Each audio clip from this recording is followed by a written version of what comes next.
That's a good shot. Yep. And Tom, you stay there. Sure. Just pop your face in it and answer. Sure.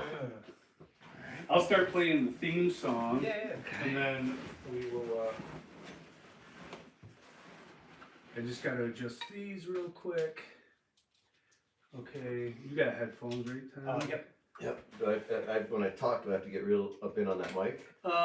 Talk into it just regularly, because you project pretty good. Yeah. Or you can bring it closer if you wanted. Yeah, you can do that. It should, I can pull this closer too, but it will pick up like for Pretty what good. we're doing. Pretty decent. Okay. Alright, I'm gonna close the door. Alright, I'll do Yeah, when I got your headphones, you can hear. Is this not on? There we go. Can you hear now? Yeah, I can hear. Now I can hear. Oh yeah. Okay. Oh Check, yeah. Is that better? Is that it better, sensitive? Yeah, It almost sounds too sensitive. it is. Like when we first started doing the show, my dad would like start the lawnmower. Oh, every time. Every time. Every Like we're in time. the show, he's like, okay, we'll be quiet. That's awesome. I gotta turn mine down a little bit though. 'Cause I it can't. sounds like. You want your headphones down? Yeah. Okay. See, I can't hear out of mine. Yeah, you let. You're not going to be much of a part of this show. Right. Check. Okay. That sounds better. good. Yeah. That's good for everybody? Yep. Everybody feels Check, good check, about check. it? Let me just turn mine up to 11. All right, I'll start the show. Okay.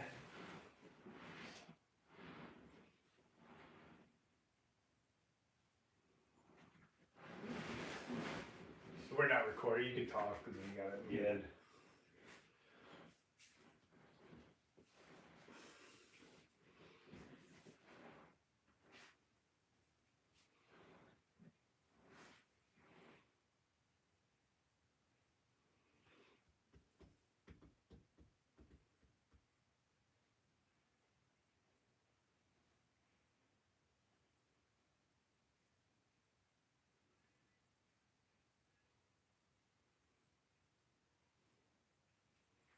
I like this song.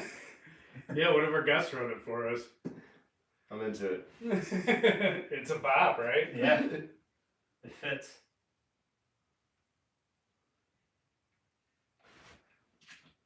Scott. Welcome. Oh my goodness. A lot going on today.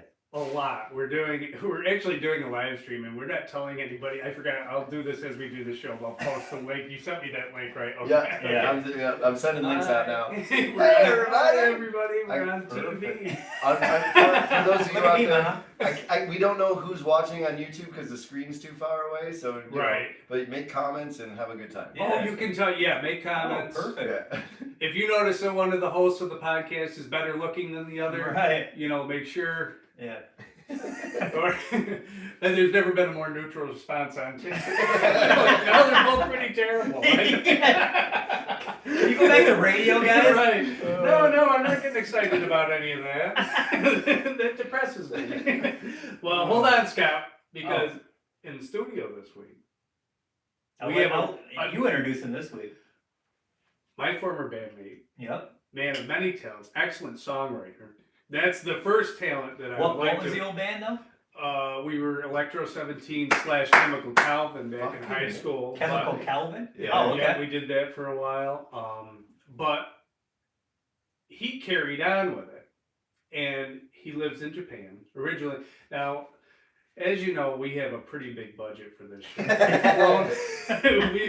we flew Tom Right. out. Production. Production. Yeah. That's right. I Thank you, said, guys. Scott, give me your debit card. I said, I want Tom. First class all the way. I want Tom out here. That's it.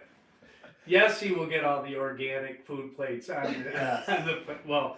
So anyway, Tom to this date is a still talented, excellent musician with 2 bands. Well, more. I've got like one main band, and then I still always kind of keep my own songwriting thing open. Well, that's good because Yeah. that should never die. That is Right. that is a really awesome. Like the song that I put on our friends page today, that's one of my favorite ones that you do, and it reminds me so much of the style that we used to kind of. Oh, get Yeah. up, get up. Yes, go, yes, son. yeah, because you always had that pop feel, Yeah. but it Yeah. was never watered down. It was like the true version of what music. It wasn't the watered down Oh, dude, version of. I loved what we did. With Stinson. Oh you yeah, know, we like- got it. I mean, you're a great drummer now too, but Mark That's what I was just Stinson gonna say. You was play guitar in Well, one you band and gotta drums in know- another. You got to know, Mark is, like I'm emulating Mark a Right. lot of the times. Well, 'cause he was the guy. Yeah. Like when he did it, I mean, first of all, he was pounding the drums harder than anybody Yeah. else. Like I can't even think how many times. Like I don't think we need to mic those drums No. at all. No, I no. think it's funny. Part of our volume problem was just because he hits his drums like that. So hard, yeah. Yeah. You guys do though. They get right into it, yeah. Well, yeah, but and just technically sound and creative, and he blended in. He blended so many styles Yeah. too, and then like musically too, he was out there because he would like do the Scottish and Oh Irish yeah, he got into stuff, the bagpipe and. bagpipe and all okay. that. Oh yeah, like incredibly. What's he up to now? Any idea? Oh, he's down in Tennessee. He's married Oh, with kids like most of us. Yeah, I no guess. kidding. You know, he's down in Tennessee. Is he pursuing music at all, or no? No, I think I don't know the answer I to think that. he might still do bagpipes. Does he? I think he still does bagpipes. Yeah. Wow. That's it. That's an interesting. Well, that's such a fun recreational thing. I know. like when I'm you. jealous. Yeah, Yeah. like it's St. Patrick's Day. I'm the most useful human on earth. I play bagpipes. I'm gonna party. Yeah. No. So okay. I'm going to play. Oh wait, so yeah. Oh, so now as Scott was saying, I do play drums. Yes. I play drums, and I play in a Japanese band called Acrobat Shonen. Okay. And my two friends are both Japanese. They don't speak any English, so like our whole like life is in Japanese, and it's really fun music. The girl has been doing this band for like 16 years, and there was already a bit of a following before I joined the band, Mm-hmm. Oh, okay. and so she writes all the lyrics and comes up with the songs. Me and the bass guy. We just bring our musical chops to the table and just kind of, influence the direction of the song. But she's the brains of the operation. Well, she has I was listening to you guys in the headphones today, and usually I listen on the radio or in my car or something like that. And I had the headphones. Her voice, what you pick up about her voice when you listen to that band in headphones. Oh yeah. I was like, wow, she is a super talented. Like if you really take the time to listen, it's good music, Yeah. but it's even better when you're hyper focused on it Yeah. because her voice is beautiful and she's like really Yeah. all over the place. And honestly, like if you understand Japanese, her lyrics are super like clever. Like they're about funny things. And like even A lot of food themes I've noticed. yeah, and it's all like very clever stuff. Yeah. But yeah, go ahead. Oh yeah, no, we're gonna play in with this is gonna be our tasting song today. Is Okay. Sleepy, Cold, and Sluggish. Yeah, in Japanese it's called Nemi Sami Dari, and it's about Everyone knows that. It's Yeah. it's about being on the road in a band, and next day you got another gig, and you've been drinking too much, and life is just like bizarre, and so you're sleepy, cold, and sluggish. Okay. It's kind of like the recharging all week long doing this show. Right. All right, let me make sure I didn't cross these. I don't think I did. That's the one. All right. Okay. I want to make sure because very And busy person. And this is your band? Yeah. Okay. This is the one you Acrobat play drum on. Shonen. Acrobat Shonen. Yes. Oh wow, she does have a But the melodies too. They're very fast fit. See now, I think this is more my genre of music. Honestly, It, that fast. Yeah. But she doesn't leave free space. She utilizes all of Right. there's not a lot of. She's always following the music with her voice. That's the really And cool. does thing. she play guitar too? Yeah, Yeah. she's guitar and vocal. and quite honestly, like even the whole like layering of all the music. Her degree, she went to undergraduate for music, so like all the layering and that you hear in these mixes is her planned idea, and then Oh, so she has a vision already. Okay. So But you guys are the salt and pepper. right. You guys sprinkle your own flavor to it. Totally. Well, how did you walk into this situation? Okay, so I was playing drums with like this kind of international group of misfits known as Turning the Sea into Monsters. Okay. And What's that name? And our singer was British, and we had a lot of fun. It was like me, a British dude, a Japanese dude, a Peruvian guy. I think that's it. Okay. You couldn't fit any more cultures into that band, please? Right. I mean, No Pacific Islander? Right. Please. There we go. where are the Samoans represented? So like, that lead singer was like kind of like the focus of the band because he's like crazy, jumps around and just Right. really fun to Good. watch. But then he went back to the UK, and I still wanted to play drums. At that point, I had already met some people in the like Japanese music community, Mhm. and so this one lady who's like pretty famous, she retweeted or re-xed, I don't know what you'd say now, but retweeted my, my post. Right. And then a whole bunch of Japanese musicians retweeted it as well, because it was basically like, oh, hey, I want to play drums in a band. I'm experienced, and there's a picture of me playing drums. Right. And so she shared it. Yeah, that's it. Oh, well, She shared it, and then a mutual friend of ours in Yokohama had seen it and said, oh, there's a girl in your city who's looking for a drummer, so why don't you contact her? And so I contacted her and joined this band. and it was that casual. Yeah, it was on at the time Twitter. We just Wow. met on Twitter and were introduced, and she was like, well, listen to these songs, like that song, right? I heard Yeah. that song and I was like, oh yeah, punk, it's straightforward, no problem, I want to do this, it's gonna be fun. And then I had to become a better drummer because like it turned out it was not as easy. Right. I can do a 4/4 kit. Yes. You want me on the 1-3? What are we doing here? Come on, I'm an expert. Right. Yeah. The thing that I find interesting about that band too is all those little sprinkles of audio, like you were talking about, where she already had this vision. There's a lot of orchestration with this band. Yeah. And I think that's something really important to highlight because people are so used to, I mean, the punk style has been so ingrained in every culture. Yeah. And it's very straightforward. So when you listen to it just generally, and then you go back and you listen like with more critical ear, and you see that there is this, just all these layers and all these harmonies and all this stuff going on, which Ackerman Shonen does incredibly. Like she's got In a fun way. You guys just Right, look right. like you have fun. Well, because I got to give her credit because like I never like with my own music, if I go into a recording studio, I know how it goes from the like point of view of the lead vocalist, right? Yeah. But I haven't taken the time to think about what harmonies should be where. And so when it comes time to just do harmonies, like if you listen to my Ghost of Matsubara stuff, or what we used to do, when it came to like recording harmonies, I was like, all right, well, we got the lead vocal done, let's wing some harmonies. Let's sprinkle something there.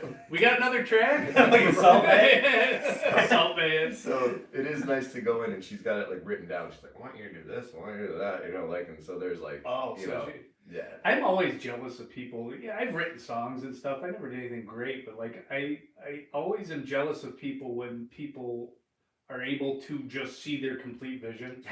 I'm always finding something out about a song as I'm doing it. Right. You know what I mean? Yeah. I'll play a song for 10 years, Yeah. and then one day I'm like, oh, I'm going to do this now. Yeah. And you just change it. There's no commitment to the structure. People that have a clear vision, it is one of those things that... Yeah. It's kind of, maybe it comes from that jamming culture. Like especially up where we're from, like this whole area, we grew up jamming, as opposed to just being like, okay, this is how this like puts together. Right. Right. We just kind of experimented the whole way until we learned how to write songs. It was musical painting. Yeah, Yeah, it was yeah. just like we had all Finger these painting. colors. Yeah, we were, yeah, exactly. Except we're using our elbows. Exactly. So Scott, we gotta sprinkle in our little local beer let's- tasting here. Yeah. My pumpkin got a pumpkin. What is this? A pumpkin IPA or an ale? Ale. Ale. Okay. And these are from Lake Placid, which is brewed in Buffalo and in Utica. And in Utica. And these That's are pretty the, local. Yep, these are Oops. the Ubu Pumpkin Ale, and they're 7.6 bad boys. Hooey. Ooh. 'Tis the season. Well, 7.6. I just spilled some of it. You got a rag over there? I got no rags. Fucking No, there's a janitor? rag right No, I over don't there. have a rag. Yeah, there's a rag right there. Don't spin that mic the other way. I mean, this is gonna be weird, but can I smell your beer? Yes, you can. Yeah, get your nose right in there. This is a pumpkin ale. That smells very pumpkin-y, actually. Yeah, it does. 7.6. When pumpkin ales first came out, they all sucked. There wasn't a single good one. Yeah. Now, like over the past couple. Thank you, Scott. Yeah. Can we turn my high end down a little bit? don't know No, if that's a thing. probably Okay. not. There's probably a way, but I don't know how. No, there's no way to change the like. It's like. That's Oh all right. wait. You know what I can do? Try that. Check. Hey, Yeah, hey, you better? lovely people. See, I told you I can do things. All right. As long as you hear me, that's more comfortable. Yeah. All right. Yeah. Tom, I wanted to ask you. So, you play guitar or drums in that band, and your other band, the video we showed, you play guitar, but you sing in English. Yeah.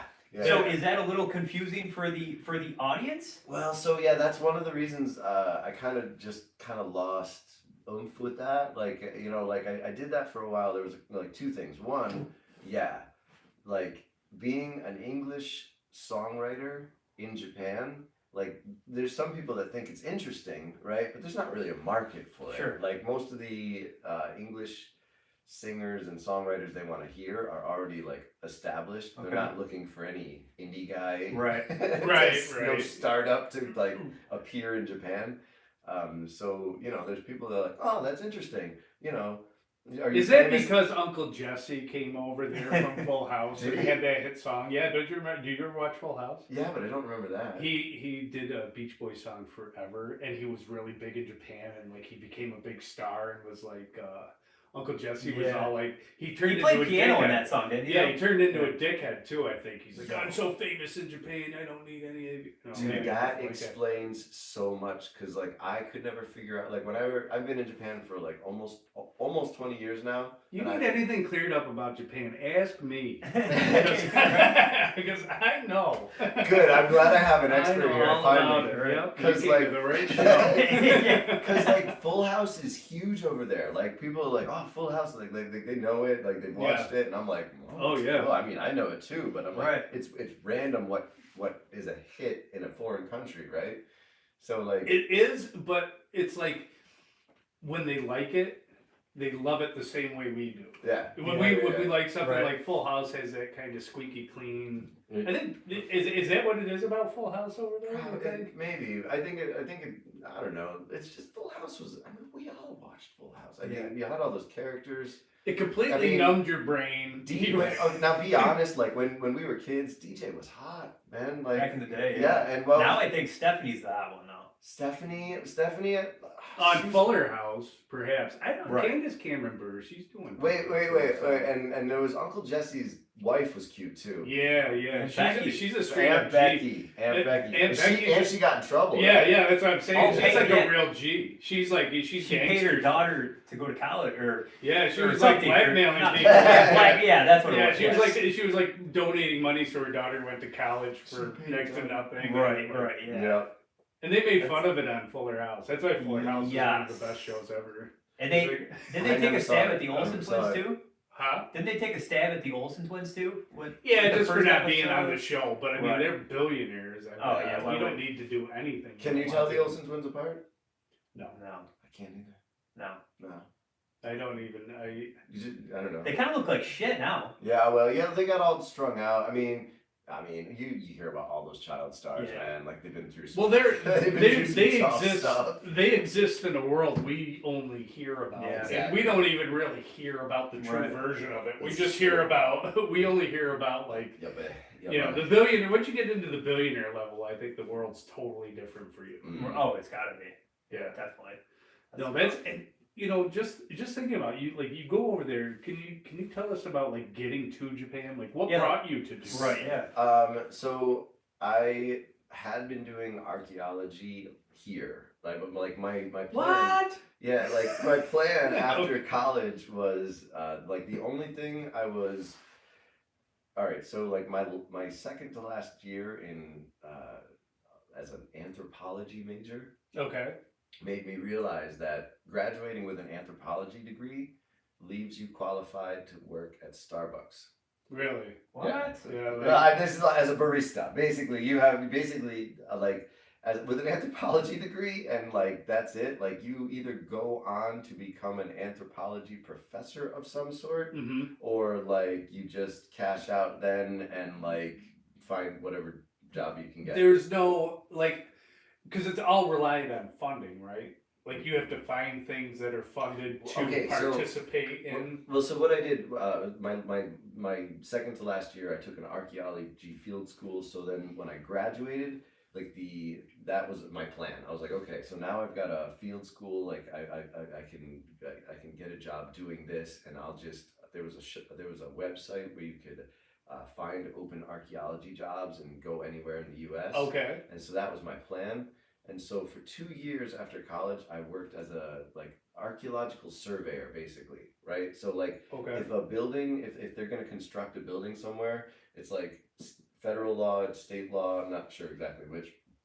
Definitely in New York, you got to send out the archaeologists first to see if there's anything like interesting or like That you're about to build on top of. yeah, Right, yeah, okay. no, Indian burial grounds or whatever. Right, yeah, pet And, like, cemeteries. Which Yeah, does happen. exactly. I've actually been on jobs where they Yeah. found things and they're like, you got to leave for a couple days. 'Cause Yeah. We got to assess this. Yep, call in the archaeologist, and basically you just go in, you take out all the data, give it to New York State, record it all, and then the construction can continue, right? Okay. But like 20 years ago, like our economy took a hit, and so there was no construction jobs happening, and thus they weren't calling me, Right. Right. And so So you were at the edge of a field that was just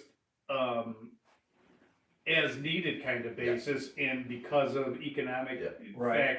factors that they had to pull you back. Yep. So I ended up coming back to Kaz, and I was mowing lawns. Like, do you remember Greg Wisniewski?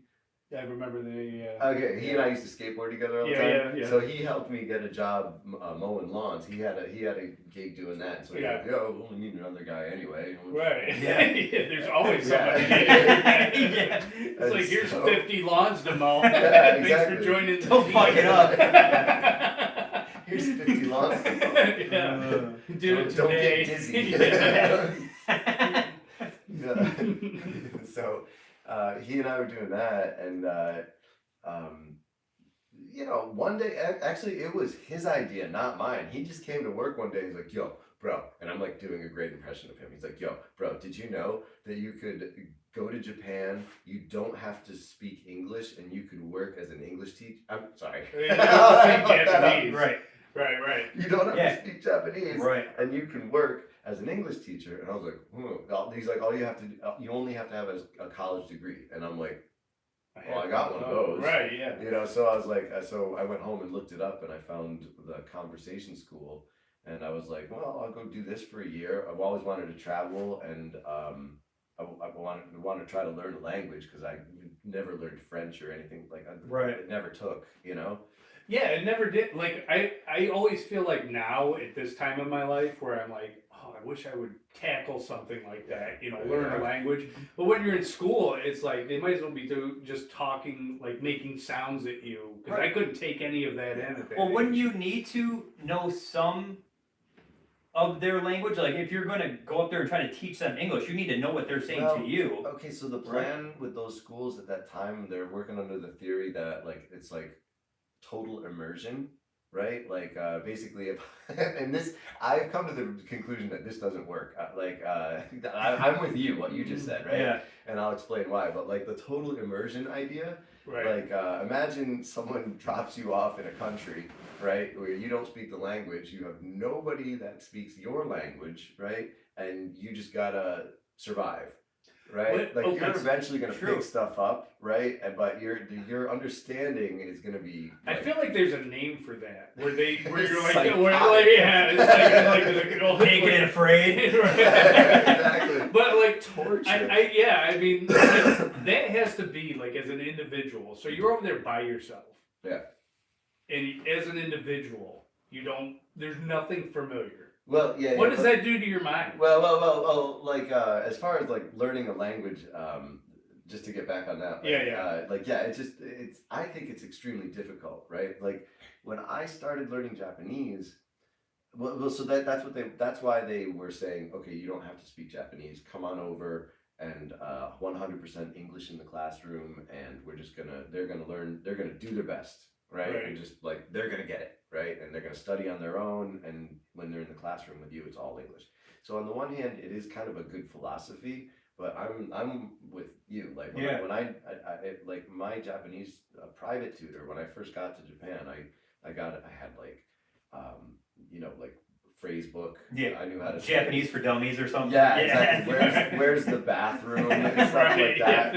Yeah, It's not there. Does this train take me home? You know, silly things like that, right? But like, I also got a private tutor, and she could speak English, right? So like in the lessons, we would try to use Japanese as much as possible. Right. And then when I hit that wall, I'd just be like, I don't get it. Could you please tell me what the hell is going on right now? Like, you know, like I'm so confused. I don't know what you're saying. Is it kind of a thing where you kind of use up what you know, and then when you get out into the deeper waters with it, it's a brick wall? That's the way I always felt about languages. Like I could learn a few things, but then once you're like, we're going to conjugate a sentence, I'm like, well, you lost me. Yeah, exactly. I don't know what conjugate means in English.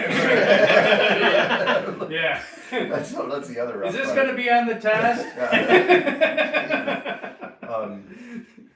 Yeah, but I forgot what I was gonna say. Have you found a lot of Americans? Like, is there like a scene where like a lot of Americans are over there? Yeah. Or It's the what I there when I got there at first there were even more, but it's what we call the English bubble. Like English is like not all Japanese speak English, but there's enough people that want to speak English and are fluent in English that you as a native speaker can go over there and you don't actually have to really learn Japanese because there's enough English speakers where you can get by. You can get by, yeah. Okay. And then, I call that the English bubble. Yeah. And so, but if you want to like learn the local language, you have to find ways to get outside of that bubble. Right. You know. Now, is speaking? I guess like I know that Spanish people have different like slang and stuff like that. So like if you're speaking Puerto Rican Spanish versus something like that, is it that same way with Japan being contained on an island? Is it that diverse? Oh yeah. That language is that diverse? Yep. As one culture. Okay, so up in Tokyo they speak Kanto Ben, which is like the Tokyo dialect, but that's really more like standard Japanese. Okay. Right, and then as you go down south, like all over Japan, there's different dialects, and I don't know all of them. Right. And so like there's Mikawa Ben, there's Nagoya Ben, and that's where I live in Nagoya. So some of the things I say are Nagoya Ben, but I didn't realize I was learning a dialect. I just figure out this is Japanese, and so you learn from the people who are near you. Around you. Okay. Yeah. And I'll tell you later, but I'm like, I could speak it, but you'd be like, what? Like, dead off. Like, for example, we have Well, I think our listeners would like to hear some Japanese. Can you say the Ryan and ScottCast in Japanese? Ryan ScottCast. That's pretty That's see, it. I understood that. I like no Japanese. I'll speak a little Japanese right now. 今聞いてるかどうかわからないだけど、もし日本で私たちに聞いてる人がいたらありがとうございます。ぜひなんか YouTube でコメントしてください。この二人がトムは何について話してるかなって考えてるだけどどうしようなどうしよう。Well, I'll tell you what I got out of that. I got Scott, you too. Yeah, I got Scott needs to work harder on the Ryan ScottCast YouTube, and he can update the TikTok a little bit. I think that was. How many sentences was that? How many sentences was that? I don't know. I was just saying, like, hey, if anyone's out there listening from Japan, this is great. If you want to comment, please leave a comment or something. And then I was like, these two guys don't know what I'm saying. What should I do? I was like, This one guy smells like taco meat. One guy. The guy with the Giants hat, I'm gonna pick his pockets later. Yeah. So all of that was kind of very slangy. Like, Okay. when you hear most of the time when you hear like a Japanese commercial or something, they're speaking very polite and proper language. Yeah. But like if you're hanging out with locals, like any other Right. language, right? If you're hanging out with locals, you start to pick up how people really talk. Mhm. So like when I first got there, I was using textbooks and phrase books and stuff, and like a lot of times, like I'd say stuff because it says you want to be you want to be a polite foreigner, Right. You don't want to get this jerk, right? So You always like to think when you go to a foreign country, you're the one that's going to represent America. Exactly, You're gonna be like, right? you know what? I like Americans. Yeah, And you know what? They're not all dicks. Yeah, That's cool. exactly. That guy's cool. Yeah, exactly. I met a cool American, is what I Right. want them to Yeah. think, right? So, but like in trying to be polite and using just the textbook and not having any like friends to tell me, no, don't do that. Like I'd be being overly polite in situations where people would be like, what is up with this? Condescending. No, Like it's not almost condescending, but like suspicious. Like why? oh, is like he, a narc. Why is Almost he like putting it on way like too, this? yeah, way too friendly, maybe type of thing. Yeah, Okay. like why? Like I don't know. Like we don't have the same kind of thing in our language. But if I like think about super polite English, right? Super polite English. Like if your daughter had to ask you for something. Yeah. They come up to Daddy. you and it's like, this isn't real. Daddy. Oh, Papa. Yeah, exactly. That's Peppa Pig. I was thinking more like Bob Ross Oh, when he's painting. That's what I Yeah. thought. Yeah. Okay. Yeah, so but again, like it's like imagine you had to speak proper English to the Queen of England. Okay. Right? And now I'm trying to tell the waiter like what I want, but I'm speaking like that. Right? And so like people would look at me like, bro, take it down a notch. Right. So like but I didn't realize that was happening at first, but then you start to do it. I got a funny mistake I made when I first got there. Oh, really? Years. So like the word for alright, so I wanted to ask the guy for my bill, right? Okay. And I had looked up in the phrase book that it was one of two things.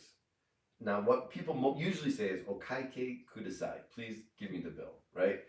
But I had also seen "okanjo kudasai," which also apparently means the bill. And I didn't know shit from Shinola, so I'm like, all right, well, whatever. Right. Now, there's another word that sounds like kanjo, but it's not quite the same thing. And so I said to the guy behind the counter, "Okanojo kudasai." Now, kanojo means girlfriend. So I basically, instead of saying, please give me the bill, I said, please give me a girlfriend or please give me your girlfriend. Like, oh, no. Oh, my God. So he's looking at me like, but then he figured it out. He's like, oh, this guy finished his meal and now he wants a girlfriend. Okay. So he was able to deduce what you wanted. He didn't want his girlfriend. Put the katana swords away. Yeah, exactly. Well, like, But it was funny. but isn't, I mean, Japanese culture is very structured. Yeah. More so than American culture. Yep. American culture is almost like a puddle.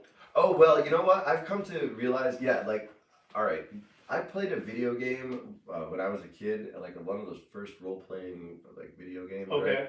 And like there were like different nations, right? And like there was like the nation of gnomes, nation of elves, right? And then there was the nation of order and like the nation of chaos, right? Okay. And it wasn't that like, for example, order was actually the best and that chaos was the worst. It's that they have different attributes. Okay, so Right? you get different powers from Yeah, maybe being a part of different. Yeah, like being organized on one hand is good for these reasons. However, being able to like thrive chaotically can be beneficial on another hand, right? So like I have realized quite honestly, Japan is really more of like that nation of order kind of thing, and like the U.S. is totally a nation of chaos. Like, oh, okay. Yeah. I don't think that's. Well, I mean, but I'm not very saying, true. and not in a bad way. Right. But like I'm saying, like we thrive through our chaos. You know, like that's what America does. You right. know? Like, because we don't have regular. Right. We don't do regular things. Things are not. We don't live in a black hole. We were like. We're gonna throw every possible scenario at you, and you're gonna freaking, and then we're gonna throw chaos. We're gonna do weird things. It's just chaos. We're gonna, and especially where we're from, you know, Madison County, we're a little slower here. Yes, but that's not like. And I don't mean mentally, but I mean just we're not the slower. vibe is slow. Right. You know, I got in trouble. I was at a school I think we were like selecting a new principal or something. I was on a committee, and I said that exact thing.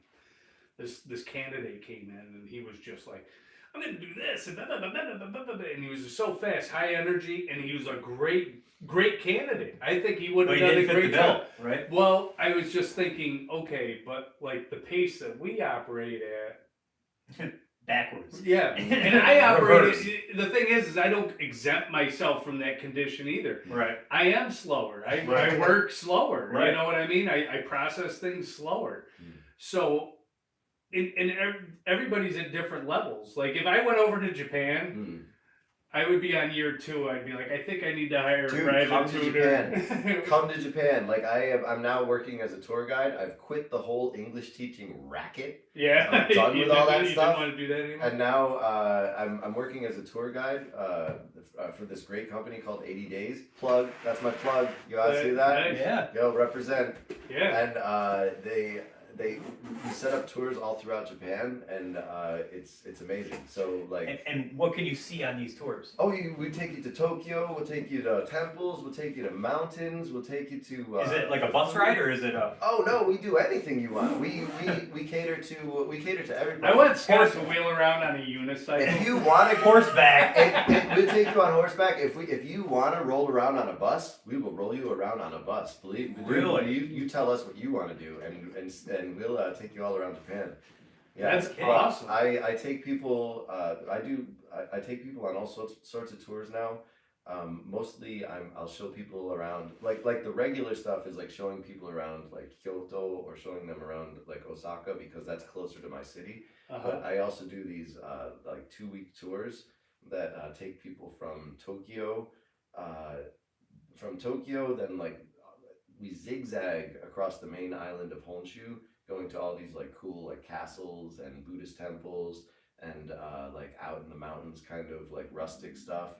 And you can't ever get used to seeing those things. I love it. I absolutely I mean, love it. they're just because they're also, you know, being a structured culture the way they are in Japan, they emphasize aesthetics. Yeah, and like the way things look. Feng Shui is Zen gardens. Feng Shui is Chinese. But, Chinese. Yeah, okay. but like Zen gardens. Fucking idiot, Tom. This guy. I knew one of us was going to confuse Japanese and Chinese culture. Scott was praying it was going to be me.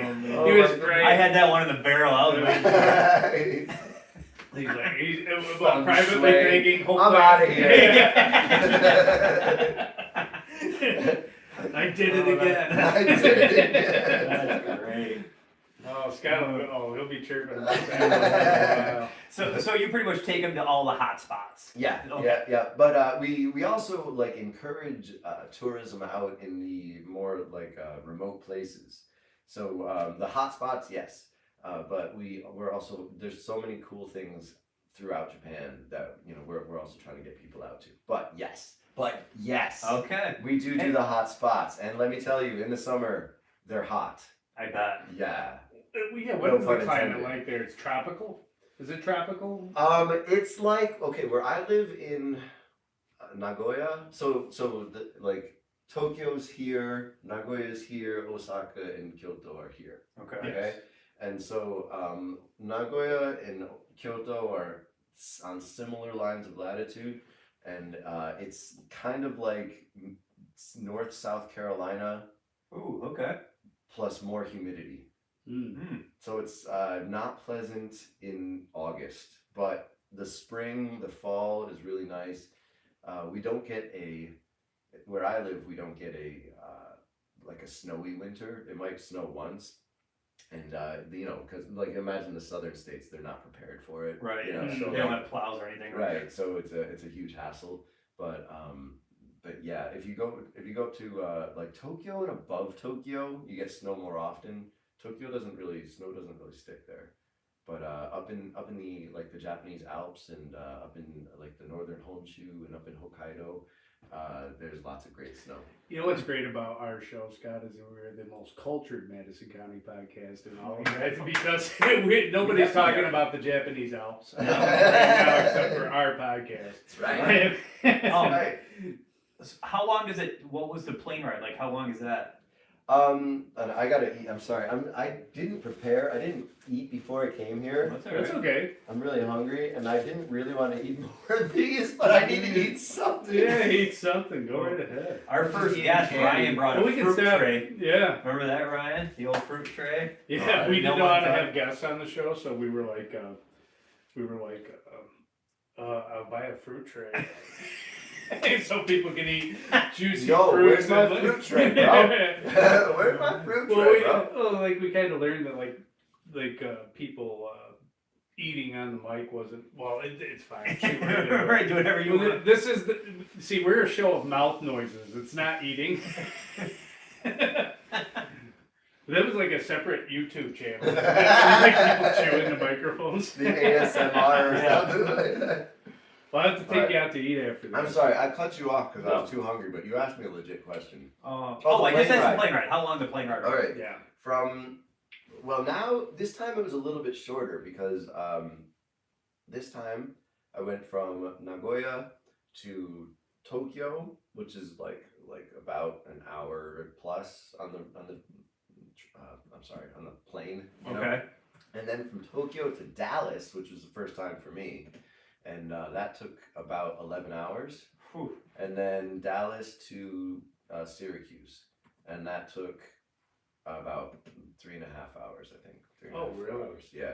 So usually I figure it's going to take me, but with transfers and going through securities and all that, I figure it's going to take me about roughly 20 to 24 hours to get here. And Wow. and this direction, you lose time of your life. So it's funny, like in the air, I got a little bit younger. You can see it, right? Right, yeah. Yeah. I was gonna say that. I got a little bit younger on the plane ride over here by about 12 hours. Interesting.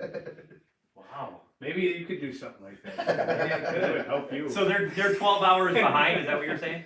In time. No, they're in the future. Yeah, they're in the Oh, future. okay. Yeah, Japan is in the future, man. Okay. So right now it is. This has already happened over there. Yeah, Don't you understand how time Right, travel works, right. Scott? So it's tomorrow afternoon. No, wait. No, it's tomorrow. Wait. So right now. What's Hold on. today's? Today's Saturday at what? I'm confused. 1:20. No, it's tomorrow at 2:20 a.m. in Tokyo right now. Mm. Wow. That's gotta mess with your sleep schedule a little bit. Hold on a second. Oh boy. Is that John? No. Oh, I thought it was John. I was like, hi, John. You were like, what? Hi, John. Hi, John. I hope John's watching. I know, John. John, you better be watching. John, we love you. Frisbee golf, my friend. We're doing this. Oh. You guys do frisbee golf? No, I don't. It's do fun. anything. I don't even do frisbee. Yeah. Okay, when I first met. This is my wrenching arm. First of all, Yeah. I can't be. Can't afford to hurt it. This thing retires on the weekend. When I first met, I've known Kim for ages, but like when I first met them together, they were like, "Let's go play frisbee golf," and I was like, "Are you serious? Like, that doesn't sound fun at all." And then we went, and it was one of the best experiences of my life. I was like, "Oh, I want to go play frisbee." I know golf you can more." get different frisbees. I worked with a guy that like was into frisbee golf, but like it's a construction, so he's like, "Hey, I brought some of my different frisbees," and I'm like, "Why?" He's like, "Well, we could throw them back and forth." I'm like, "No, we're not gonna throw in frisbees." And then it was like he like kind of like we talked about it for a while. He said the game is really fun to play. Wayne, our friend of the show, Wayne plays frisbee golf. There's one at the bottom of the Oxbow in Canastota. Yeah, is that the one you That's go the to? one. Okay. That's the one. I think if we can figure it out, that's one we'll go to. Nice. You guys will run. Hey, we'll play against each other. We'll do this. Like the Ryan ScottCast versus Tom and John. I don't mind. This guy cries a lot when he loses. He loses a lot. Ryan's not good at sports. Is there a fifth quarter Ryan could possibly be in? Yeah, I played fifth quarter in basketball. What's the parallel? What's the parallel in frisbee Do golf? I get a for fifth handicap in quarter? my score because I have Ryan? Yeah. Definitely. That would be unbelievable. Oh my god. If we pulled that off, that would be amazing. That would be the best time. That would be funny. Oh, the goodness. I just would like to highlight, every time I tell Scott not to do something, he does it immediately. I said, don't swing the microphones this way because it would create I gotta get a feedback. beer. Well, I know, but he just does it. He's like, but the thing that I'm doing is more important. That's right. Well, what are you gonna do, honey? Well, pumpkin. By the way, these pumpkin ales, I like them. I'm probably going to drink all of them on the show. Yeah. These are goners. Yeah. These I are, like these. yeah, these are very good beers. Well, And since Tommy- the sit was sit. Yeah. Yeah. And Tommy, you smelled it on a smell scale. I did. Because you smelled it, yeah. So on a smell scale, what would you give that on a smell I scale? liked it. I thought it smelled delicious. It was nice pumpkiny. It smelled ale-y. I mean, it fit Right. the bill. You don't drink, so Yeah. that's okay. Well, okay, so I've gotten to a point where I can have the non-alcoholic beers, and I don't feel like I'm gonna go. Off the deep end. Right. Yeah. Well, Although what was your drinking you picked choice? it. Oh, I used to drink all sorts of stuff. Everything Yeah. from, you put a bottle of tequila in front of me, we could do tequila. We Oh, you're one of the- yeah. But again, it just got to be That's a too dangerous much game. of a pain in the ass for Yeah. my, Yeah. for Well, my whole the life. thing with you is you're a rock star. That is the way you are. Gotta check Yeah, it, that is gotta be a that's rock in your star. DNA. That's Right. who you are. That's the person you Gotta are. be a rock star. You seem like a guy that's always down to party. Yeah, You're almost like I want to refer to you as like almost like my dog when I get home and it's just happy to see me. Right. It's just he has no idea why, but he's just happy to see me Yeah. and he's ready to go. Right. That doesn't That's happen what in you- real life. That was a metaphor, Scott. No one's ever had that to me. That's just the vibe that I get. Yeah. Well, thank you. No, thank you. I mean you're so unique as a human being because you're so self-sufficient. Like to take just for me to clarify that statement, you're somebody that's willing to pack up everything, go to a place where you don't know the conditions, the Right. circumstances, or anything, and you went head first into it. And I had a friend I worked with. He was from New Zealand originally, and something happened, and he packed up everything and left and went to South Africa No. from New Zealand. Wow. And then he wound up in America. And I'm just processing that type of Right. bravery because, Yeah. that's something I never had the guts to do. Wow. I mean, I lived in Syracuse for a while. I Right. did things like that.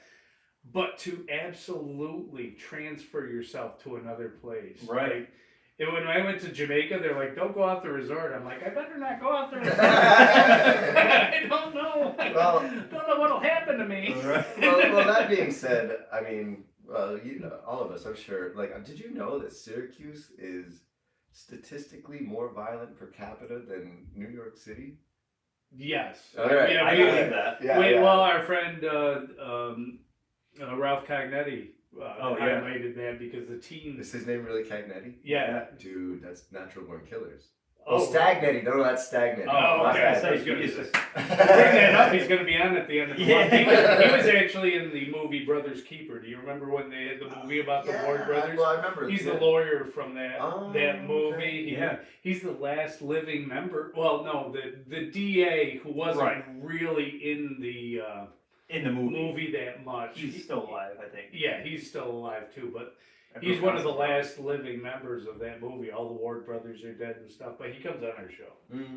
This is a very serious deal, Right? Yeah, that's very cool. We have movie stars. We've had other musicians. Right.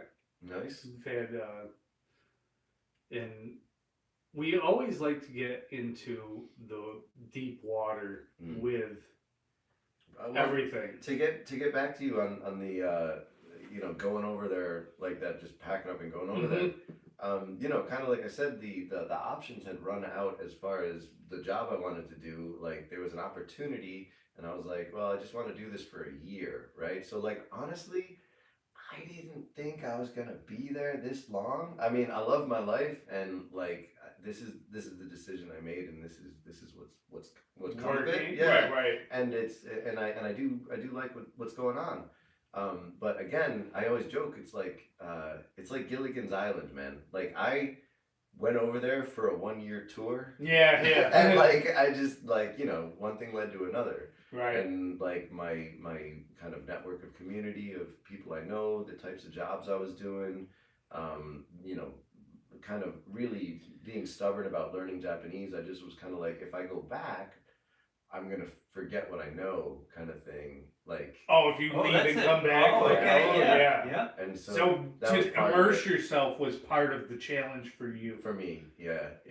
Now let me ask you this, because so like a couple times I've thought about moving like out of state, but it's hard to take that first like initial plunge. Yeah. Like I moved from like Morsel to Earlville, and I was like, oh my God, what am I gonna, how am I gonna do this? But was it hard for you? Like, what were some big changes that you saw that were kind of hard to deal with? Lots of stuff. I mean, minus the language. I'm sure that was probably the language. Yeah, I think that's the obvious one. The obvious thing.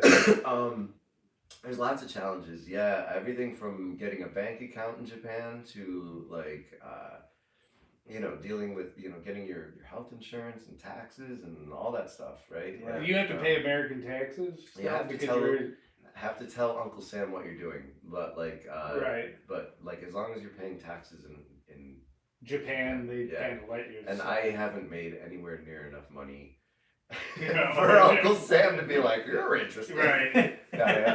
Bring us family sheets. I want his numbers now. Exactly. But there's lots of challenges. Usually, like I went over there, and the company. One of the good things is the company was doing a lot of that, like where they were bringing foreigners over, and they were just like, all right, well, here's what you need to get started. You have any questions? Call us. There's a couple people around to help you out. There's Japanese people on our staff that will help you. So lots of things like that. So I didn't go. It's not like I just kind of got off the train station in Japan and was like, well, here I am. Right. Right. That would have been way more difficult. So there were definitely some people to help me. And did you bring since you're a musician, did you bring all your gear with you? I brought my acoustic guitar. That's it. So I went over there basically with a big duffel bag of like my clothes and things I thought I would need, and my acoustic guitar, and that guitar is still over there. But funny thing, I have a Gibson over there in Japan, which is an American guitar. Yeah. And here in America, my mom found at a yard sale somewhere for like a steal. I don't know where she got it, but she got a really good bargain on it. It's a Takamine. No kidding. Yeah, and it's it's not the most expensive one, but it's nice. It plays nice. So I have a Japanese guitar in America, an American guitar in Japan. Yeah. Okay. So yeah. What was the most inspiring moment for you when you were there? When you were there and you're in all this creativity. Yeah. You're in a different level of creativity because like things are shifting for you, right? You're learning a new language, you're learning all this different stuff. Yeah. Was there a moment where you were like, all of this has influenced me and I'm going to create this because of this? Well, I'm a little confused by your question. No, that's what'll happen. Yeah. Well, like as you're absorbing the culture and all that, what was a song or something you participated in where you were like, I'm now like this is totally inspired by this experience. Okay, so you want to know artistic versus practical. Yes. Okay. Well, just fucking say that, Ryan. Because I like to take artistic inspiration versus I practical paint- inspiration. Okay. Scott doesn't understand my art. That's the problem. That's the problem These with this band show. guys, right? Right. These band guys, Just spit it out. man. These band guys. It's about the art, Scott. All right, so that one, what do you call it? That one that get up, Yes. that kind of inspired that. I mean, like That was the that's- accumulation. it's about not giving up, right? Yeah, right. Get up, you're not done. You get up, it's just begun, you know? Right, Like, right. So, like, all of that is like, you know, like, again, because it is a struggle. You're over there, like, and I think that's not to say life's not a struggle here either. Like, we're just talking about the difference of, like, Right. yeah. The difference of having done that, but, like, you is know, that the common thread too? yeah. You know what I mean? Struggle, Like between right? cultures, everybody. Yeah. You know, we always think we're so different that it contrasts so Everybody's much. But struggling. Everybody is struggling. Like, I mean, that's a Buddhism thing too. That's like life is suffering, right? Right. That's the whole thing, right? And from that, you you're should like, try plumbing. yeah. And from that, you realize that, like, yo, everyone's dealing with some shit. So, like, be nice. Right. You know, like, And that's the vibe of the world, kind of, right? That's what Because we you gotta encounter understand, yeah. tourists all the time. You're dealing Yeah. with a lot of cultures. oh, yeah. That was one of my favorite things. It was one of the things where when I worked exclusively in this area for a while, Mm. and it's very culturally void. Yeah. You don't. Well, you know, it's here. We're out in the boonies out here, really, Right. You know. Yeah, but there isn't. It isn't the melting pot that you get when you even drive, 20 minutes east or west or Yeah. vice versa. If you go towards Albany, it's more of a melting pot. This area is not extremely like. There's something about having access to people with different placements in the world and their experiences that's very gives you a charge.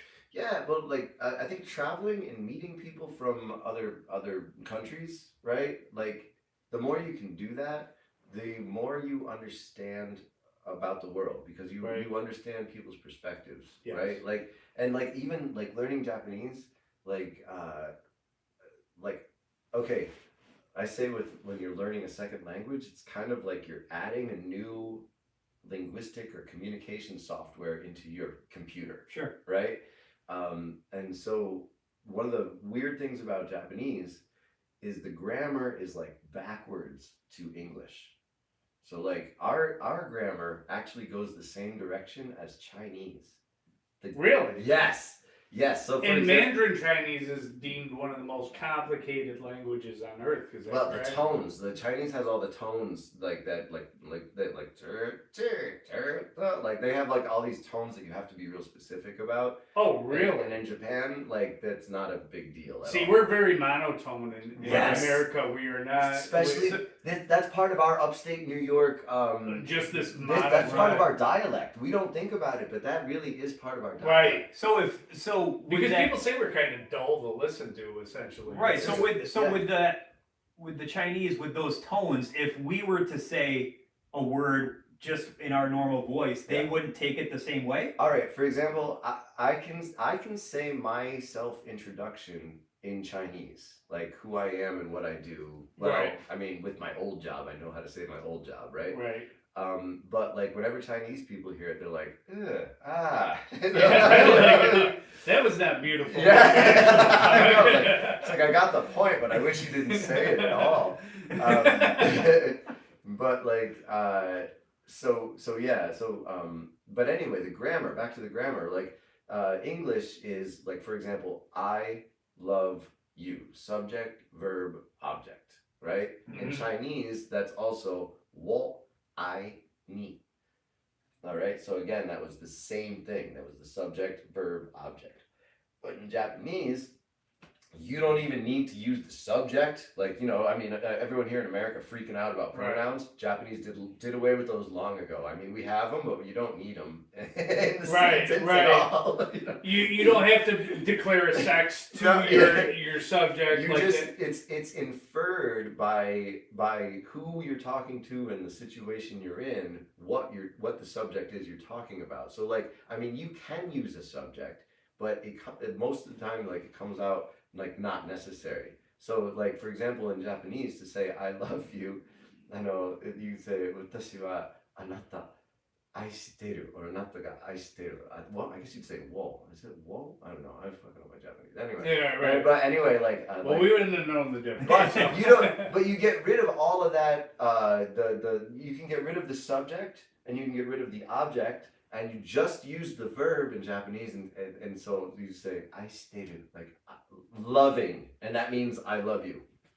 Oh, really? Yeah. So again, like learning the different grammar, the different syntax of a whole new language, like it made me feel like I did expand my mind in the sense that I can now, like, it's a silly thing if you say something backwards and forwards. Right? You're saying it in two directions. So kind of metaphorically, I'm like, I feel like I taught myself to think in two directions. Well, is it like the difference between being able to play some chords on a guitar versus knowing musical theory? Yeah, I think so.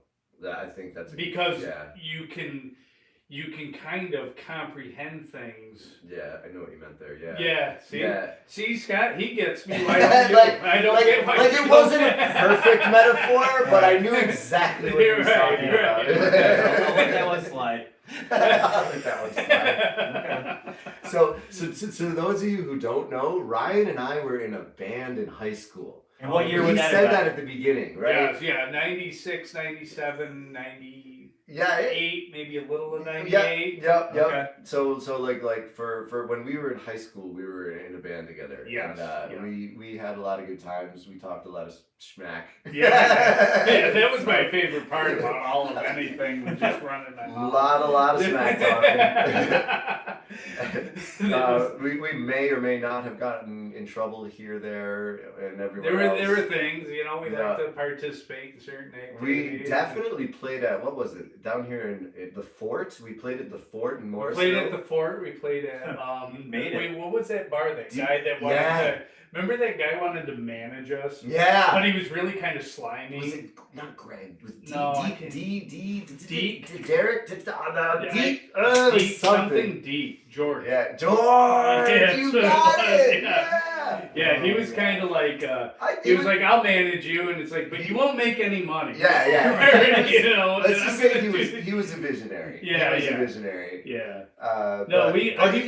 That bar was dope though. Yeah. What was that? That was right up here too. Yes. What did they call that?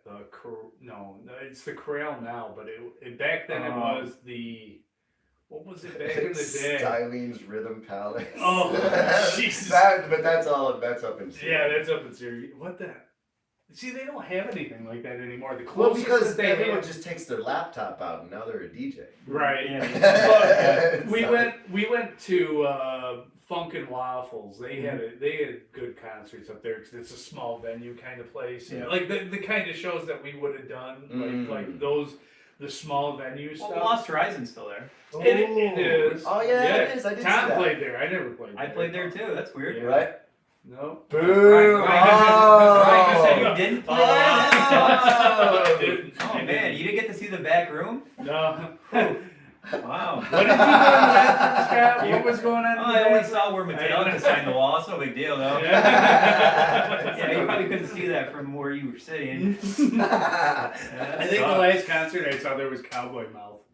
Oh man, Cowboy Mouth was dope. Yeah. I saw them at K Rockathon. Yes, we went to K Rockathon together. And I downloaded Cowboy Mouth like probably about a year ago. Just randomly I thought might about be in them. the same frame with you because the album that has Jenny Says. Yeah, that's what Jenny Says. God Makes the Rain. That's a song I really like by them. I think I sent you a They link were too. dope. The drummer's the singer. Yes. And he yeah. was insane. That was a great show. Yeah, he was like heartbroken and like wrote all these like he had something like his theme was always like he was in That's this a great relationship. It is a great band. Yeah. We're definitely. You know what's another great band? What? Toadies. Oh, Now I yeah. can't get through. That being said, Yeah. I can't seem to get through the whole album anymore. But musically, it's so cool, and I did see them with it. Yeah. It's funny you say that because like a lot of music I was like just in my tape player habitually, or CD player, whatever. You know, like Nirvana. I'm like, I'm gonna listen to the whole Nirvana catalog. I'm like, oh my god. 70% of this sucks. I know. I do that too. I'm like, why does this suck so hard? You know, a band that from the '90s that I just recently came across my Pandora was Silverchair. Oh yeah. That was a band I feel like didn't get a lot of attention that they should have. That was a cool. And they were a great three-piece. Yeah. They came out with an album in the early 2000s or mid 2000s where they kind of like reinvented themselves. Yeah. And it was very, very progressive. It was a Well, super. the singer I think went through some shit, and I don't know. Well, they all do. Yeah. Yo. All right. Now I'm gonna say this, but then I also have to go to the bathroom. Okay. But I don't want to stop the show. I just want to. No, we don't have to All stop right. the show. This show operates on total freaking. All right. But the new Sum 41 album is amazing. Have you listened It's to gonna be that? their last one, though, I It's think. the last one. He's Yeah. sick or something, right? Like I think he so. almost died or did die, right? Yeah, I thought he was I dead. think his, No, it's well, yeah, he drank too much. yeah, And I think his body was just shutting down. yeah. But like he put out, if this is his last album that he's putting out, oh my god, it's an amazing. Well, you know, album. Willie Nelson had me in the same trap. He just released an album a few years ago. I was like, well, this is gonna be it, and it's like all this stuff about him being at the end of the road, and he's still going. Yeah, so yeah. like, Ozzy you don't Osbourne's know. been doing that forever. Shannon Osbourne's like, I think he's dead now. Yeah. Reunion tour. Yeah. No, we'll prop him up out there. Don't worry. Well, I can't get over Willie Nelson's guitar though. That thing looks so beat up. It's like an old he plays like nylon strings or something. Oh yeah. And just the body on it, like there's no way that thing's getting great sound. That has so much weed resin on it. Oh my god. It does. Yeah. Never play anything else. Here, I can let you go to the Yeah, bathroom. let me just hop out. I'll be back. All right. No. Oh, we can do that. No. Scott, we are out there. How we looking? You got 2 people watching right now. Oh, nice. Thank you to those two. Yeah, keep watching just because Tom's gone. Doesn't mean you have to leave. Right. No, Scott, what do we got going on? We got some stuff coming up. We do. We have. Get your phone out. I know you're not prepared to participate in this show. How was it? So next week we have Ralph Cognetti coming on. Ooh. September 28th, the following week, we have somebody from New York Craft Beer coming on. That's going to be a Zoom call. Oh. And we have a couple things in the work. I have a couple logs in the fire. They just haven't gave me some dates back. So I'm just waiting on that. Interesting. So I've been talking with Awera. Yes. Yes, Awera Winery. Winery, yep. We got that going on, and I'm working on Patty Vaughn. Yeah, that'll be a good one. on the show. Who she was an old coach for our school, field hockey coach. Yes, but like one of the most storied careers in any type of sports. Right. Almost as great as Bayham. Right? Bayheim. Or Bayheim. What did I say? You said Bayheim. Bayheim. Well, we're doing a lot of language stuff on the show today. It's Yeah. probably getting you all confused. Yeah, it probably is. I mean, we're going to get back into this when Tom comes back, but like I am so interested in the structure of languages. Yeah, that's a bold move to go out there, I guess. I would never do that. Right. Well, that's what I'm Now saying. you don't know anybody. You don't know the territory. You don't know where you are. Now you don't know the language. Right. Everything's against you. But That's tough. but is that one of the most bravest things a human being can do? Probably. I would say yes. Yeah. I mean, it's admirable, and he gained those tools Oh, definitely. from being around here. You know what I'm saying? Yeah. Like there's Yeah, you're right. like he grew up here and he had that ability. So those tools of being a person that could Yeah. Yeah, do it. that's incredible. That's a great story. It is. There he is. He's Hey. Oh, we were just talking about you. Oh, And you right. left the room. Oh, right. Sorry, guys. I'm back. No, that's all right. Our show thrives on this. Chaos. On bathroom breaks. On bathroom breaks and chaos. Well, we drink a lot of beer during the show, so. Right. Yeah. Check. Am I still? I don't think I'm plugged in. No, you're plugged in. All right. Here we go. There you go. I'm back, guys. All right. Can I give you guys some stuff? Yeah, Oh. absolutely. I Oh, love this stuff. is Right. Scotty's favorite thing on earth. All right. Well, first, I'll hide that one for later. Hold on a Oh, second. okay. All right.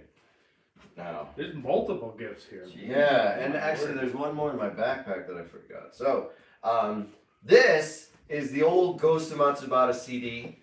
Everyone needs a good coaster. So if you got to put your drink down or something, I doubt you I have actually a CD have player. I actually have a CD player. Oh, you do. So I that do. is- So this actually. Stick it in there. Yes. It's even got a hidden track. Oh, it Ooh, does. yeah. Oh, that is Yeah. the. See, that's kicking it old school right there. And I noticed it's even wrapped in plastic. Yes. Yeah. When my band made ours, we did not have that kind of money to Oh, to but you know wrap what? it You in did the plastic. cool underground thing. No barcodes. Oh, damn. No barcode. That's yeah. My personal friend, Mr. Hyde, Uh, who's an underground hip hop artist, we've interviewed him on the show. He told us, he's like, this shit ain't got no fucking barcodes. He's like, That's what I'm saying, right? No barcodes. It's That's silly. right. That's awesome. And all right, so now I have a private business that makes absolutely no money, but if you want, Is it called the Ryan and ScottCast? We have something kind of familiar, yeah. I think we know what that's like. this is Kanji Hunter. Oh. And if you look it up online, I have a little store that sells like used books, used Japanese comic books and knickknacks and stuff. But like that's the stuff that's in the shop is just things that I've found and I found are interesting.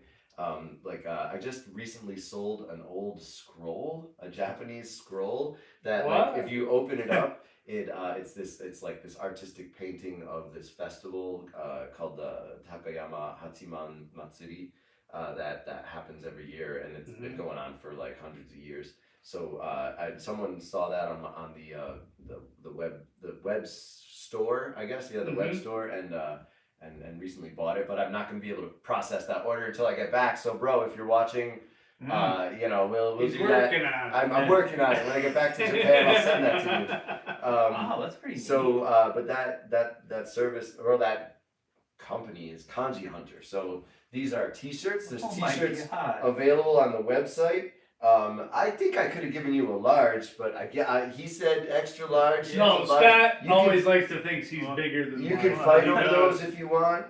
Like We will. And what does this say? Is this say? Oh, that says in Japanese Kanji Hunter. It says Kanji Ryoshi. Okay. Yeah, so it means Kanji Hunter in Japanese. Sweet. Oh, so you have the English and the Japanese in there. Right. And yeah. this isn't like when people get Japanese tattooed on them. Yeah, They it's don't silly, know. It's silly, and they don't know. Like I have a story about this too. Yeah. Yeah, this says Seishin Kakuse, and so what I was trying to say was spiritual awakening, but what it actually means is like in the spirit of stimulation.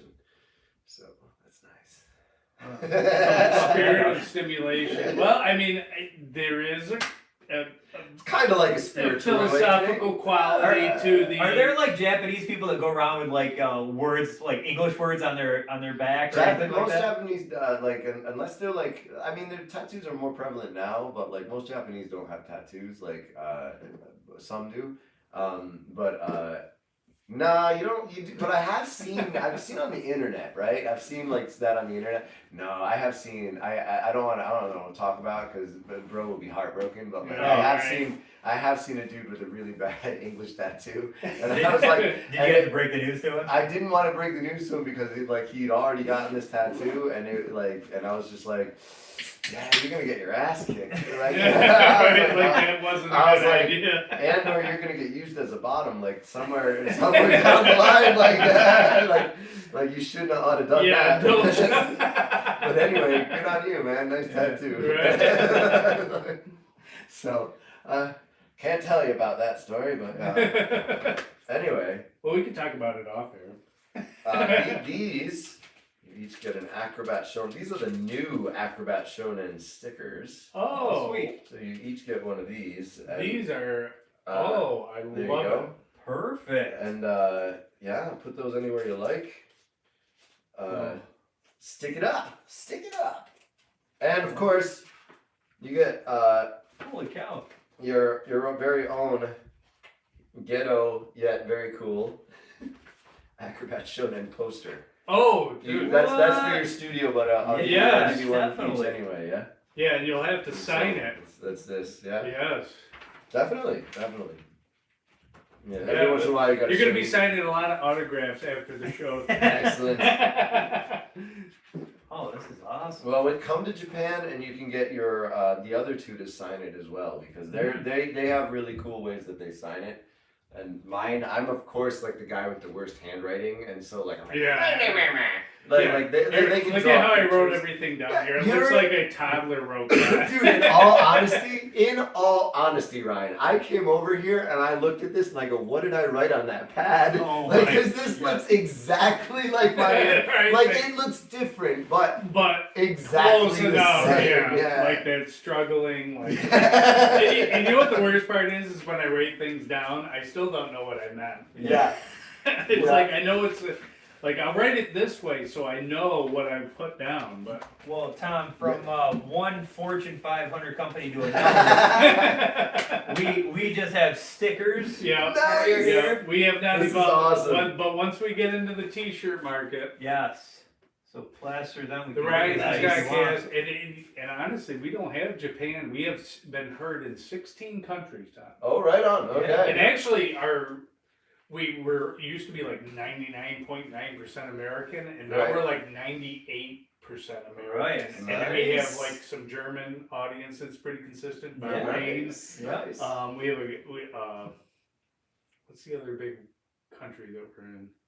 I can't keep track of all these countries. You guys are It's so like- international. Oh, it's like so We are. hard to keep It's track. wild. It's totally It's wild. totally wild, man. Um, What do you got, Tom? well, now I gotta look it up.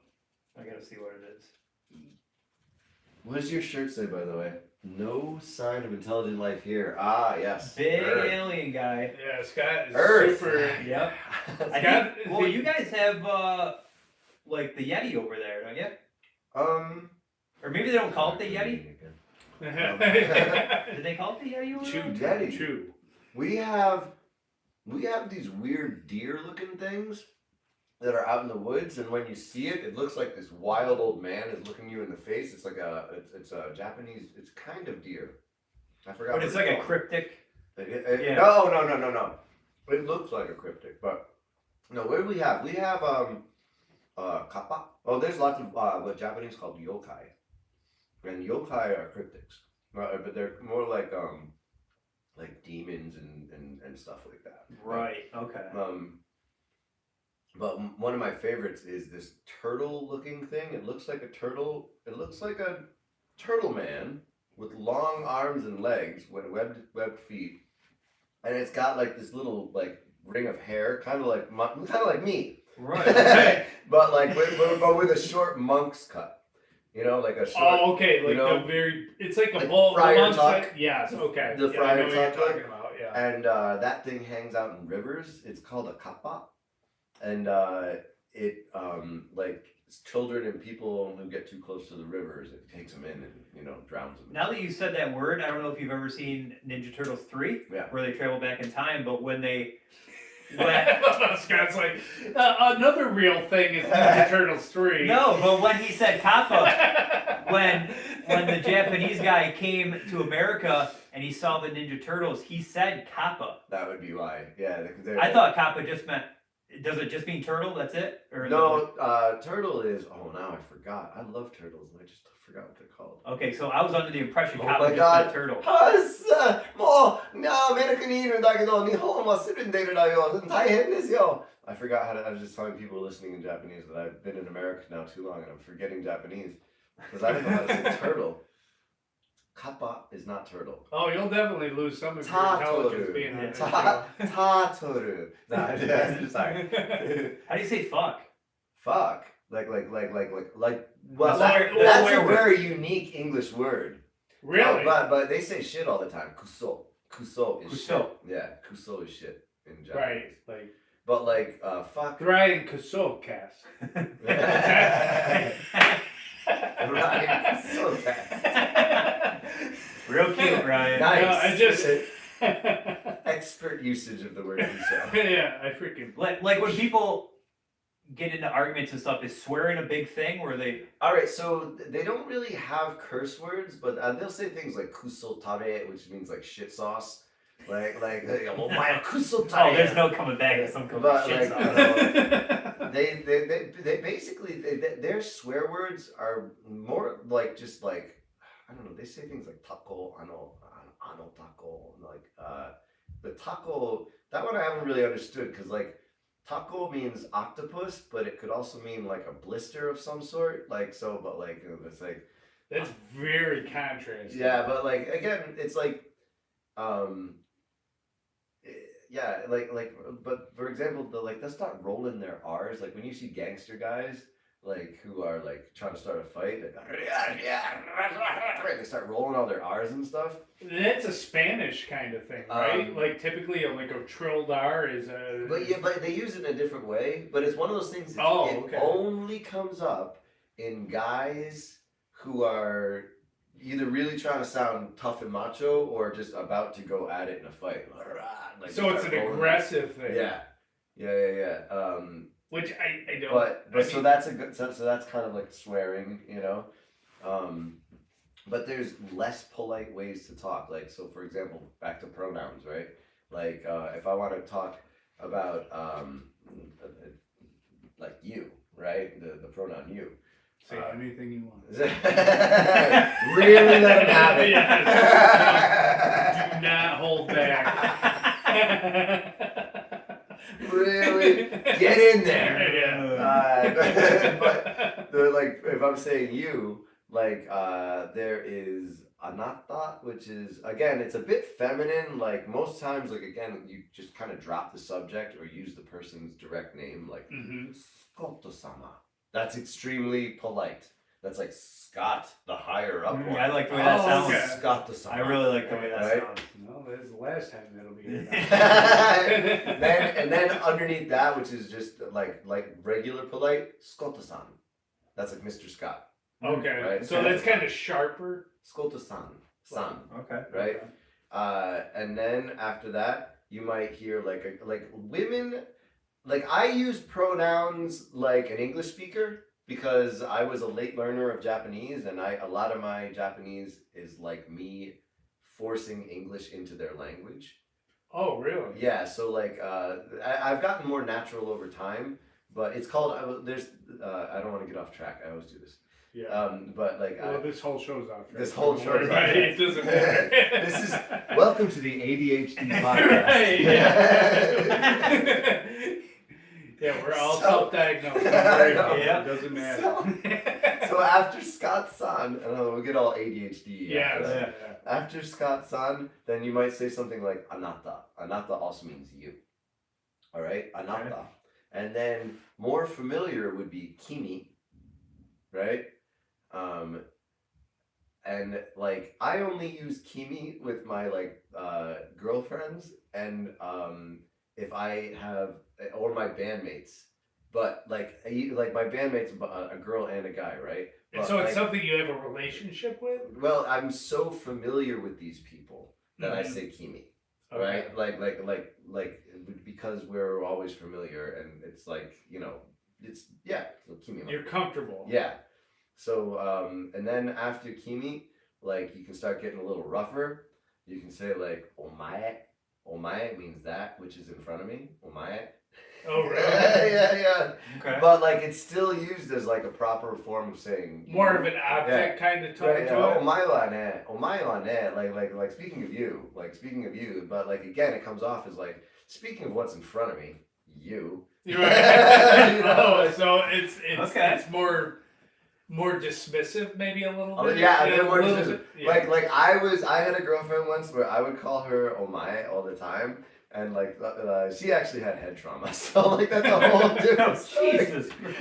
So we know how you met. Right. She was lovely. Let me Yeah, just say she was lovely to a point. Anyway, but but I didn't know at the time that like I was trying to sound more manly, Right. because that was something else I ran into when I first came to Japan. All my Japanese teachers were girls, and girls and guys speak very differently.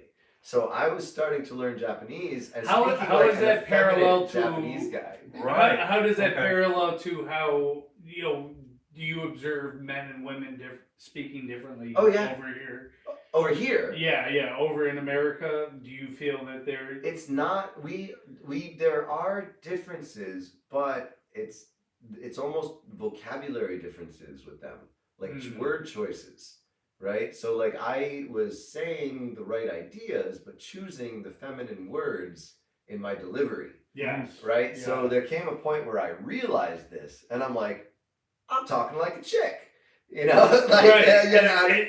You weren't trying to. I wasn't. You That were- wasn't my goal. Yeah, but I was like trying to talk to girls. So So like you're as a 26-year-old guy in Japan, Right. like finally living in a city, I was like, I want to talk to girls, right? And so like in talking to girls, I'm also imitating the way they speak Japanese. And do you think you maybe came off And well, no, and so, gay or no, something? well, no, like they understood what was going on because most of the times in those situations they were girls that want to speak English anyway, right? So like they don't really know that they're teaching you the effeminate way. They don't really have the skill set to say like teach you masculine Japanese anyway. Right. You need a role model, you know.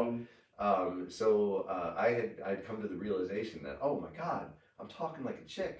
Why don't I start like trying to talk like a guy in Japanese, you know? So but you have to come to that conclusion because we don't have that initially. Well, over also here. all the things that it says in the textbooks is like the pronouns they tell you to say and stuff are all used by girls because they're more polite. The guy language is like, I mean, that's how guys talk, and it's not that they're being impolite. It's just not textbook polite. It's just dry, kind of. Men kind of speak dry versus trying to project. It's really hard to put an analogy on in English, but like basically, I learned I was talking like a girl, I started saying "oh my" more often. Oh, okay. Oh my, and I was calling my girlfriend "oh my," and finally she's like, use Kimi. Like, Is that a thing over there where like the men are, I don't want to say like higher power, but lack of a better term, do they almost like tell the women what to do in a way? Is it something I like think that? people get that impression. There's an analogy that like Japanese culture, I guess, is said to be still very patriarchal, I guess, but at the same time, I mean the president of my company is a woman, so it's like you can't say that it's all one, right? You know, like so it's not as sexist of a society, right? But I also do know if you ask a lot of females from their own perspective, and I'm sorry, I don't know females, women.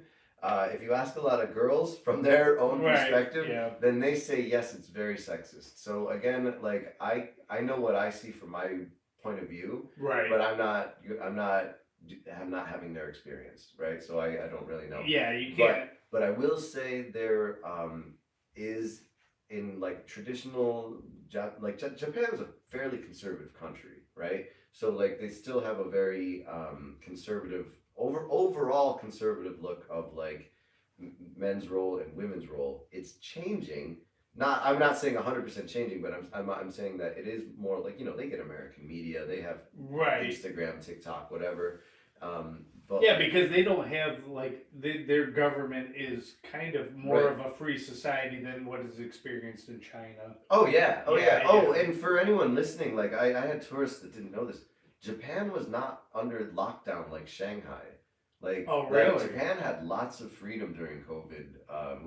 We were just trying not to let people onto the island. You know? Oh, Like, really? That was. But I like, mean, Right. but like the horror stories, I was watching what was going on in China on the news, and I'm like, oh, that is horrific. Like like Right. people like literally locked in buildings and stuff. Like, you were in another country. I was in a during totally COVID. different country. Yeah. So just so you know, anyone listening out there, Americans, Japan was not locked down like that. Is there anything that you don't like about being over there? Is there anything that kind of bugs you? Well, family's far away. Right. And most of the things that used to bug me, or the like kind of like rub you the wrong way kind of things, like I've come to peace with, like I just kind of live there now. Mm-hmm. But like one funny thing is, again, I don't look like I speak Japanese Right. at all, like so like there is sort of a feeling like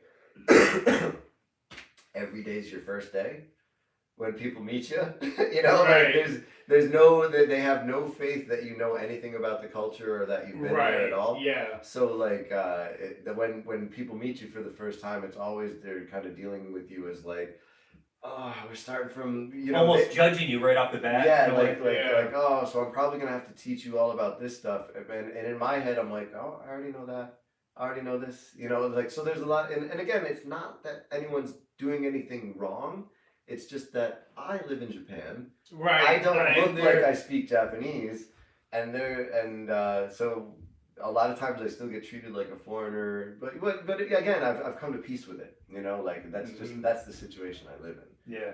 But there are times where it's like something will happen and it's like you just like like yeah. like the long sigh. Yeah, where How- you're like, I'm more conditioned for this than you're expecting. Yeah, like I've exactly. invested a ton of time trying to. Yeah. How long do you think assimilate. it took before you were like, I got this? Like, As far as living there or with the yeah, language? living there and just dealing with everything and doing the big changeover. Like, was it a I few think- years before you were kind of like, I can I do think there's this? been a few experiences in my life where I was like, I can, where there's anything comes up where I'm like, I got this, like, because like, I mean, I don't know if you remember, but like in 1999 or You whatever. don't remember shit. I- It's not a like- fucking thing, Tom. like- Let me stop you right there. Let me stop you right there. So like after high school, I went to community college, but really only got to the front door. I never went into any of the classes. And like, Jeez. Sounds like my experience. in college. yeah, so I think I did 4 days. like, I flunked out with a 0.33 because one of my friends was freaking grading papers. He was like, "Do you want a grade?" Yeah, please give me a grade. so like, but due to that, eventually they sent the letter back to my parents' house that like I had flunked out of school, and like my dad was like, you can't live here if you're not going to school. And so then I was like, well, I'll just live in my car. And I do remember 'cause, that period of I time. had the car, and that was in my name. I bought with my money, and like Right. it was one of those like, well, it's my car. I'll Yeah, you were sleeping in the Wegmans parking lot. Yeah, I remember that. yeah, I that's do. exactly right. I do. At least you chose the Wegmans parking lot. It's a nice parking lot. I was sleeping in the Wegmans parking lot. So like, throughout that experience, and I did obviously go back to school and got my life Right. in a better direction. But like, that living in my car experience, and like, thank God it was only a short time. It was a few months, but it wasn't like, Right. it wasn't years, let's say. Right. You know? Hey, Jewel lived in her car. Yeah, no, I'm saying, I'm just Yeah. like, no, I just don't want to, I don't want to make it look overly glamorous, Right, you know, right. but like, because I've seen in videos. Tom, like, I would move into my car right now. Just so you know, I would go live in my car immediately. Again, like I've seen the directions where that can go really badly. Right, yeah, right. So I don't want to make it look too glamorous, but like, so there were a lot of fun things about living in my car, but there were also a lot of things where it was like, oh, there was like, that could be a scary moment, like, and so like there was enough where it was like, I've dealt with enough crazy shit shit that when I went to America, when I went to America, where am I? When I went to Japan, I was already in a mindset of like, well, whatever happens, happens. You know, like I got this. You were prepared because you were putting yourself. You were handing yourself over to life, kind of. Yeah. I guess. Know what I mean? Yeah. Like, if you really think about it, Yeah. when you're like, you know what, I'm on whatever path I'm on, and I'm just going to be this way, and this is what I'm gonna do, Yeah. and I'm fine with it. Yeah. And and I can remember that period of time, and we were in contact, but I wouldn't say like we were obsessively close in that period of time. That was a wild time, like just but like everything it was like you were just making decisions, and it was like, well, that's what he's gonna do. You don't really have the ability to step in and say. But the other side we were of all it going is, different directions, you know. Yeah. Like, I mean, we were all going different directions, and it was like nobody knew what the fuck was going on. No, you know? you're never And at prepared that to age, be you an probably adult. don't. Right. No, Yeah. just to be an adult. But like when you do something like that, and you're an artist, and you're drawing, because you lived that to draw material. That's true too. You really were so dedicated to writing songs and having them be authentic. There was an authenticity to the way you write back then. I'm sure it's still true today. But you did not want your authenticity to be compromised, and nobody was going to tell you anything. Yeah. At that period of time, Yeah, nobody was going to say something. There was no aha moment. It was all going to come from you. And it's so interesting because that period of time for you could have gone any direction. Yeah. But you just, every time something caused you to migrate, you migrated. Yeah. I mean, something called you, you went. What do you think that you would be doing if you didn't decide to make that decision? To move to Japan. To What do Japan? I mean, Well, the guy that I was cutting lawns with, Greg. Yeah. Because he and I were also thinking about moving to San Diego, and he did move to San Diego. So like again, that was a no plan situation, you know. So I was at the time I was looking at two choices. One was go to Japan, and one was possibly go to San Diego, and just wing it. You know. Yeah, but that almost seems like the safer landing because you could at least you can communicate. Well, right? so this is the reason I decided Japan. Okay. So in the Japan scenario, I had a job set up. There was something I could go to Japan, and there was like something prepared for me to start doing. Okay. Right. Yeah. The San Diego direction was to go to San Diego and just live with Greg and try to figure it out. Like right. And he ended up doing he's doing real well. Right. Like Greg's doing amazing. Like sometimes I look at Greg's life and I'm like, well, maybe I should have gone to right. San Maybe Diego. that was the way to go. Like so he and I are still in touch. We're on Instagram. Yeah. But so that was the two scenarios, and so like at the time. Also, I'm sure you remember, I had 3 DWIs here in America. Yes. Right? Yes. And so, like, I had just finished, I had gone down to Nashville, and, they arrested me in Nashville. That was my third one, right? Yes. And that one was real scary because not only did they actually put me in jail for a few days, like real jail. Yeah. Like, not Casanova. Right. You're in the prison. Yeah. And I like southern jails. I don't know what it is about the South, but there's something very dark about southern. Well, it was interesting. It was like I don't want to say I made friends, but I was able to be cool with people while I was there, but like at the same time thought I do not want to be here at all. Yeah.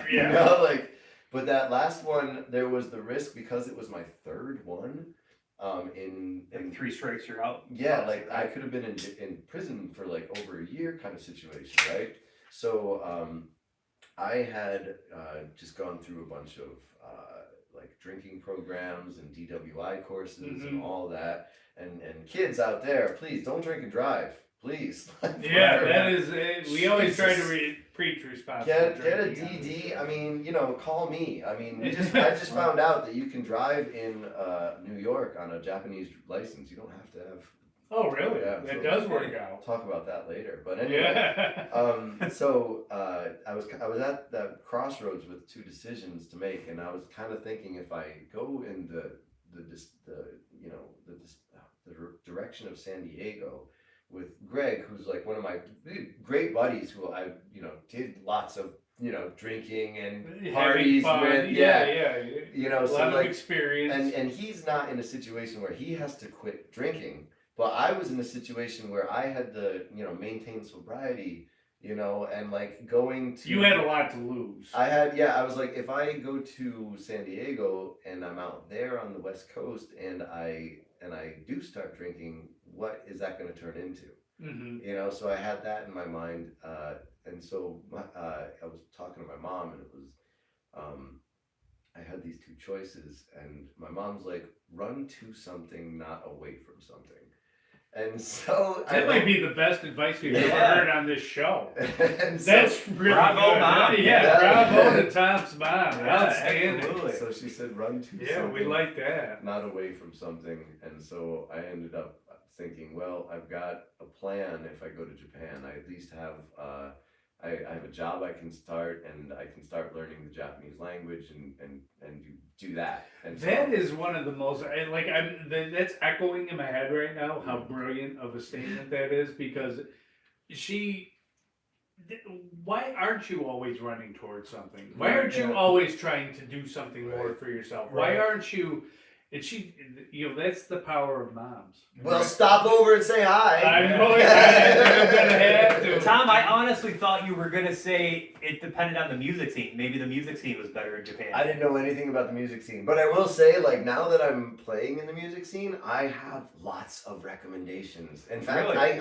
I'll share it with you guys later. Yeah, I use Apple iTunes, and I have a playlist of all the bands that I listen to. We'll share it with our friends page. Yeah, Like just to give people different stuff to listen to. My outside of my own band, which I totally love, Acrobat Shonen. My next favorite band is they're called the Wasurite Motels, Okay. and it's a play on words, but that's what it comes out to be. But it's dope. It's another band where the drummer is the singer. Yeah. And they're Like cowboy mouth kind of. well, deal? no, it's faster. It's like one of the songs is Uso. I'm Matsugaita. Isoko no mama koroshite kure. Hey, it's like kill me immediately. Hey. Oh, that's what it. Okay. Is that song called "Coming to Work on a Monday Morning"? Yeah. So it was so funny. Like we take turns driving like from gigs. Like so, driving to Osaka or Yokohama is actually a pretty far drive. But if you're going by car, you save money, right? But Do they drive? What side of the road do they drive? other side, left side. Other side. Oh, So it's man. I'm totally used to that now. So now I'm like over here. I can drive in America, but like it is a bit of a like mental. Have you been it's a driving? bumper car scenario. Have you been driving longer in Japan than you did in the U.S.? Wow, I never thought about that. It sounds like you I have, don't right? have. I don't have a. Well, let's see. I drive all the time on my. I have a little scooter I drive all the time, but I have a proper license. Right. But I drive a scooter. Let's see. You've been over 20 years. Well, I was gonna say it's time to do the math. Yeah, I guess I've been over there driving. That's more. weird, Yeah, right? Yeah. I'm almost to the point where I've lived half my life in each place. I'm almost there. Not That's quite. pretty cool. Yeah, it'll be a while, but I'm like every time like so. I know I have friends in Japan, like other foreigners, who like when I met them, it had been like they had been in Japan for 18 years. We're live, Scott. That's I right. know. What are you doing? You're Throwing gang signs on the Throwing side. gang signs. Jesus Christ. Scott is so threatened by my underground hip By my It really underground bothered Man. So threatened by my underground hip hop. No idea. No, but I've been there a long time.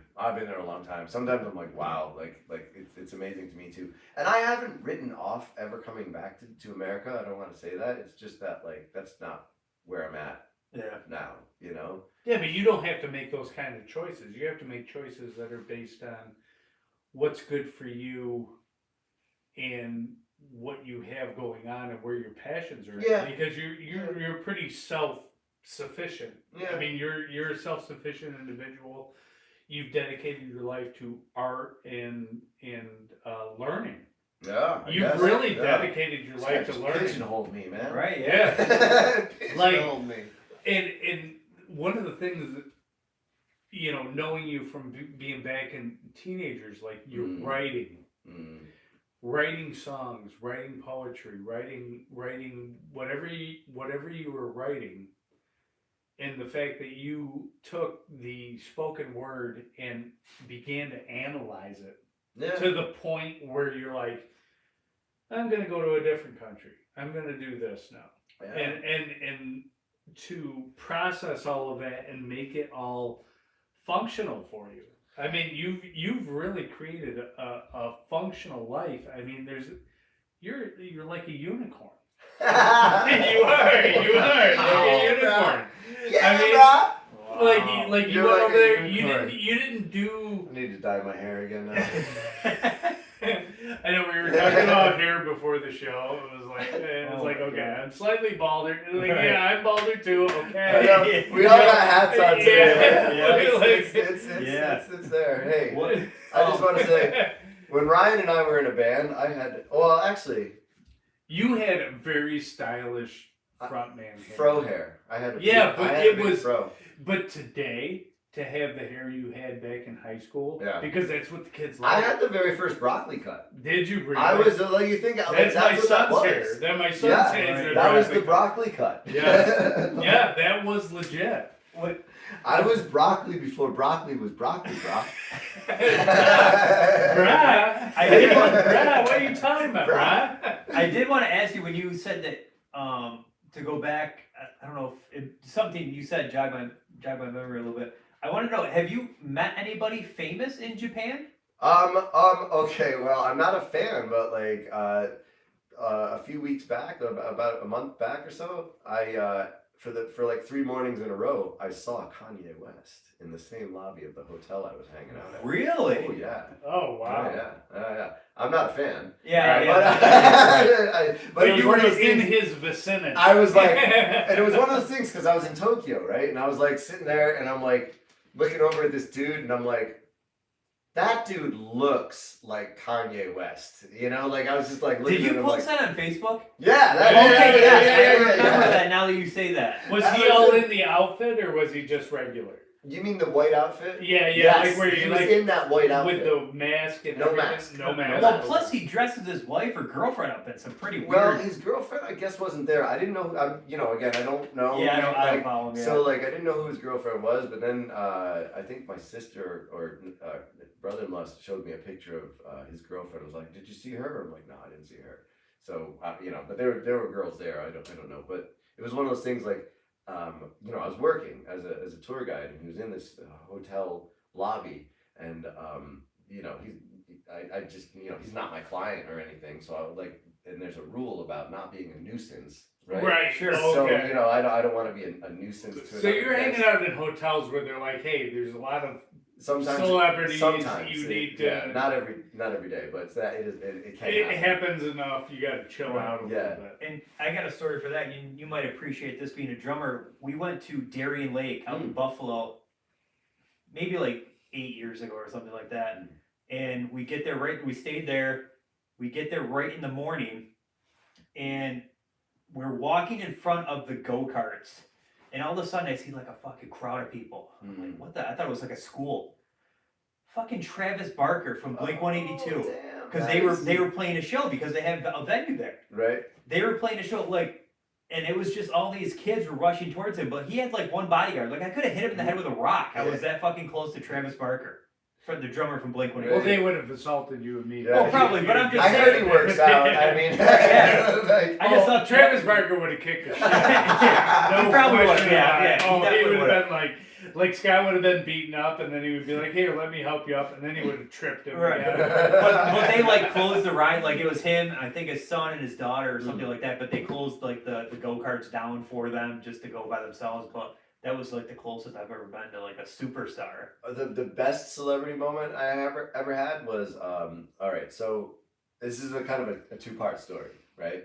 So I was in Japan. I had a bass guitar on my back, and I was bicycling to a studio, so I could jam with some people, right? And on the way, I go past. I'm passing this area called Shinsakaya, and in this place is a few different venues. But I wasn't thinking about that at all. I just, as I'm going, I see a few foreigners, and this one guy, he looks kind of Mexican, right? And I'm looking at him, I'm like, damn, why do I know him? Guy looks so familiar. And then I see the guy behind him, and I'm like, that's Fat Mike. Fat Mike from No FX. Yeah. And so the Mexican dude is El Jefe.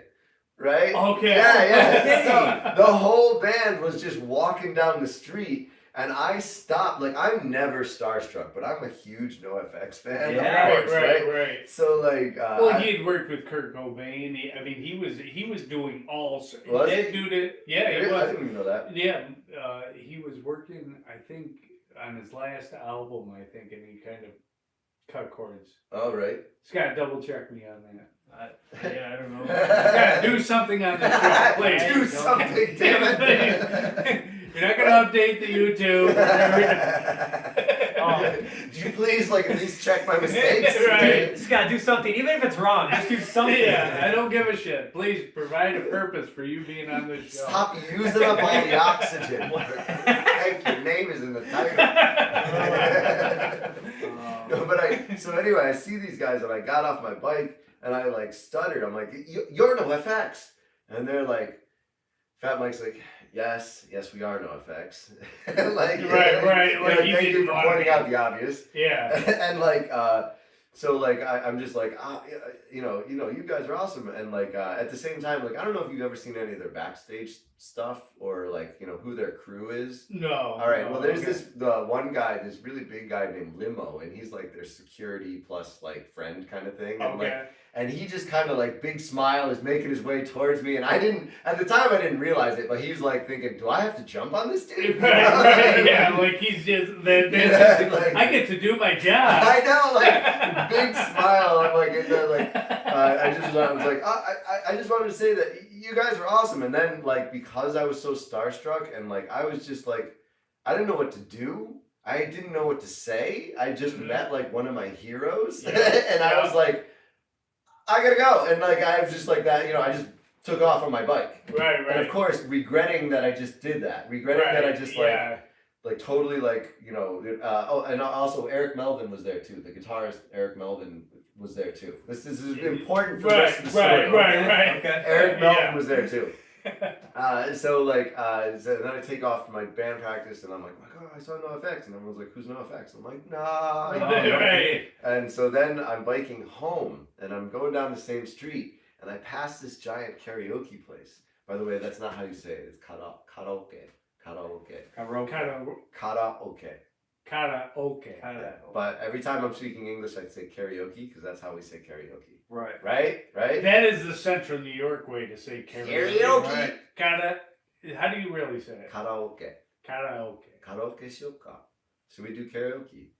Karaoke shiyoka. Why is that so popular? Why do people love to sing songs? Like, it's huge over there, right? Well, because it's just you let loose after work and back in the day, try to get an American band to come over. No way, man. Just have karaoke means empty orchestra. So really? Yeah, empty orchestra. Karaoke. Anyway, back to NoFX. Okay, so ADHD podcast in full effect. ADHD podcast. Tuning back in. But anyway, so I'm going past this karaoke place, and I see Eric Melvin in front of the karaoke place, and he sees me because I'm like this foreigner. I'm a white dude with a big bass guitar on my back, riding a bicycle, right? And he looks down the street and he goes, hey, I know this dude. Oh, Like, really? yeah. So he wasn't trying to hide from you. No, he's No. like, hey, I know this dude.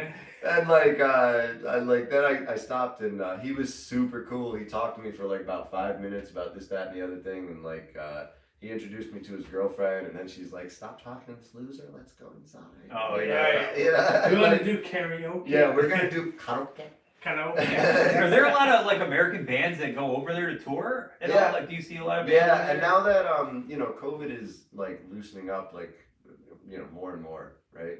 COVID sucked because no one was coming over. Right. But yeah, lots of people come to Japan, and yeah, come on. What is? Bring your Do you band go in. see a lot of shows and stuff?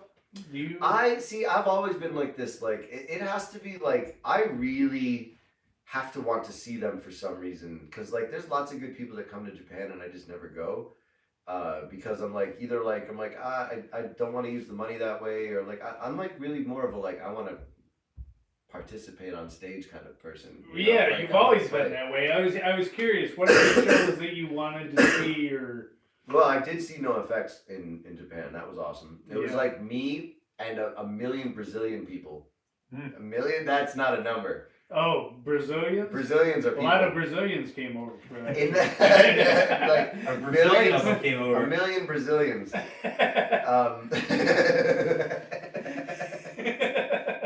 So, well, in Nagoya, there's lots and lots of Brazilians. That's like the biggest. Well, Nagoya is a production hub, so like there's lots of foreigners that work in the factories, Yeah. and so lots of Brazilians have lived there for a long time.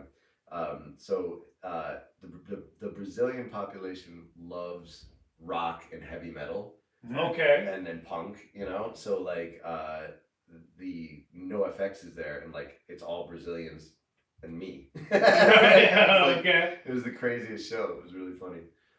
That show was really funny. This was before I met NoFX, where I hadn't actually talked to them. I saw them Okay. live. Okay. And so like I was in the show and I was in the crowd, and again it was Japanese people, Brazilian people, and like I didn't see many other like English speakers, right? Mm-hmm. And so as El Jefe is like talking shit on stage, he's like saying stuff and this and that, and I'm like, yeah man, answering in English, and I'm like the only voice Oh, in the room. yeah, right. And at one point he looks at me, he's like, what are you doing here? like literally, that's exactly. I Like, came word from for word. Detroit. Yeah. I He's came like, all what over are here. you doing here? I'm like, I don't know, man. Keep playing. Did you see that Warped Tour is gonna start back up? No, I didn't see that. 2025. Yeah. Ooh, nice. I want to get on it. Yeah. I want to get on it. Yeah. Acrobat Shonen, everybody. Come on, I love being a tour guide, but if you would all just go out there and start buying Acrobat Shonen music, nothing but Acrobat Shonen music. And where could they get it? Watch our videos, Yeah. and then we can be on Warped Tour. And I love being a tour leader, but like if I could do band full time, of course that's Yeah. it. That's always That's been your the goal. dream. That's That's always it. been your goal, and you've always kept that at arm's length. You've I'm always trying. done the work. You've always like Dude, I had given up on music when I went to Japan. I don't know if you know that. Like, no. Yeah, I Really? brought the guitar to amuse myself. Right. I didn't actually bring the guitar over there to play. And then like over time, like people kind of like realized that like I was a decent guitarist, and like Mhm. like oh Yeah. let's start a band. And then once the band thing started again, I mean like the demon was just started unleashing. That always it's like yeah. dormant But- because you. I mean, and being in a band is such a different thing today than it was back earlier. It was more of a goal. yeah. Late 90s, it started to fizzle maybe like the mid 2000s, I would say. But when that is ingrained in you, and you have that, and the thing that I'm really into is the art of it. What are you delivering? What are you bringing to people? What is the thing that you're serving on a plate Yeah. to people? Well, I think definitely like message in music is important. For Yes. example, like Yes. like what's super popular in Japan is all that idol music, right? The girls, the cute teeny bopper girls. Oh, And okay. let's- K-pop. Let's is be the- clear. Let's be clear. I didn't mean to sound like Obama right there, but Right. let's be clear. They are cute. They are very cute. They are very sexy. But the music and the message is shit. Right. It is complete And that's hogwash. and that's how music is, used to influence. I mean, over here it's kind of Taylor Swift. But again, it's like Right. if you don't use it, you lose it, right? Like so, like if you never do any exercise, right, your muscles will atrophy, Mm-hmm. right? You have to Yeah. do something, right? And you don't use it, you lose it. Like so the same with the message. Like all these like young people. And I know now I sound like an old man, but I want to say my singer, she writes really cool lyrics. But anyway, Right. Yeah. you're listening to like drivel, right? If you're listening Yes. to music with no Yes. message, and it's just like I always just like my students would be like, oh, I love Justin Bieber, and I'm like, ooh yeah, baby, oh yeah, Right. Yeah. oh yeah, baby. Yeah. What And did I'm you like, just tell me? Yeah, like What is you're the thing? turning your thinker into goo. Right. You know, like you have a mind up there that can like think about deep shit. You know, but if you're exposing it to ooh baby, ooh, and that's the extent of your journey, Right. you're really doing yourself a disservice. Let me pick your brain on this. So me and Ryan talked about this last week. If you have, how do I want to word this? So if you have a bunch of people together making music, no instruments, what would you call that? Would you call that would you label that a band or would you label that a group? Making music with no instruments? Yep. Almost like an NSYNC or a Backstreet Boys. Would you label them? Acapella. Acapella. That's the first thing that came to mind. See, yeah. I Well, just Scott said, thinks. I was a little yeah. So acapella. I would label that a group. Thank Not you a very band. much. That's what I said. I said a band somebody needs to be playing instruments. Yeah. That's how I labeled it. Ryan thought that was completely ridiculous. Well, I think anytime that you're. So he's out. He's out. Yeah. Right. You lost I 2 think- to 1. Thank you very much. Well, Go ahead, defend yourself. Let me start by saying Scott will ride this wave until my dying day. That's all right. Because You gotta be wrong once in your somebody disagreed with you, so now I had to make. No, But you were wrong. my thinking is anytime you're trying to like create some sort of musical projection to the world, that is some kind of band. That is a band. I think when you work as a group Band of collectively, reprobates. Wrong. 100% wrong. Oh, okay. That's a chorus. That's what I'm going to label him as, is a chorus. Yeah, well, that was his huge argument. He's like, Yeah. "Oh, you go in chorus, you can go in band. Yep. You can't go in one or the other." There's a reason there's 2 different categories. Right. Ridiculous. Yeah, it is. It's completely ridiculous. Ridiculous. Well, I'm glad you settled this. I came all the way here for a reason. Yeah, That's thank right. you very much. That is very true. You're no longer needed here, Tom. You are dismissed. Oh, I love it. Well, Oh man. oh my gosh, we're hitting the 2-hour mark, but I want to play this other song Okay, Yeah, because I may have just ran out of battery on my thing. Hold on. a Oh, second. it's got to be on push the low, button, Scott. low battery mode. Well, we'll just leave it on high battery mode. Yeah, Okay. yeah, because we can round this out. We Yeah, got we 2 round this hours out. of material. Wouldn't it be great if it was a 15-hour podcast? We just finished the job right here. We're just like, you know what, Scott, go down to the hill. We get have some one. beer. We have one watcher. Oh, do we really? We have one Probably watcher. Travis. I love it.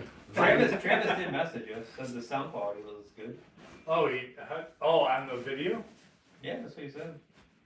Travis will not miss. Well, let's play this song. Yeah, hit it. All right, this song's called Ram, and this is Acrobat Showman. Yeah, there's a video on YouTube as well. Yeah, and we're gonna post it on the Friends page too. We're Okay, gonna post a very bunch cool. of your videos and all that stuff Um, because we're we are very into Japanese punk. We're on Instagram. We're on Twitter. We're on all those places.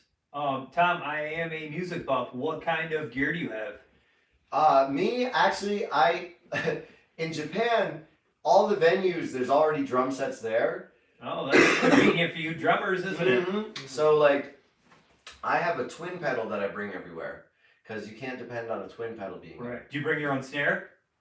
No, but I want to get one. Really? I want to get one. Yeah. What kind are you gonna go with? Haven't even decided. But I want, once I have like the funds, Yep. I will get one. Yeah. And I know the kind of snap sound I'm looking for. I like a tight, almost piccolo type sound Sure. snare. You Yeah. know? I like those, Good for you. So what do you practice with? You then? don't want the 55-gallon drum, Like Lars Slipknot? Ulrich. Yeah. The Lars Ulrich. Yeah. Nah. Well, what kind of kit do you practice on then? Usually it's Pearl. Really? Most times it's Pearl. They say that DW brand is almost like one of the top. DW's over there as well. Yeah. Yep. My DW pedals are also real nice. Yes. I'm using Pearl at the moment. Okay. But again, I've got a very standard double bass pedal. I'm getting better and better at it. But I do want to upgrade. Do you do a lot of double bass in your type of music? I love double bass. Yeah. Like this band is very poppy and very like punky. Yeah. But I actually love to jam out to dude, I jam to like Snoop Dogg. Oh, Like, really? Yeah. I jam to Snoop Dogg. I'll jam to you know what was fun? Our Lady Peace. Oh, that's a good Oh, band dude. from Our the Lady 90s. Peace is Yeah. fun to jam to. 4 a.m. is one of my favorite songs. Yeah. It's like Great song. that is a great song. And then what else? I like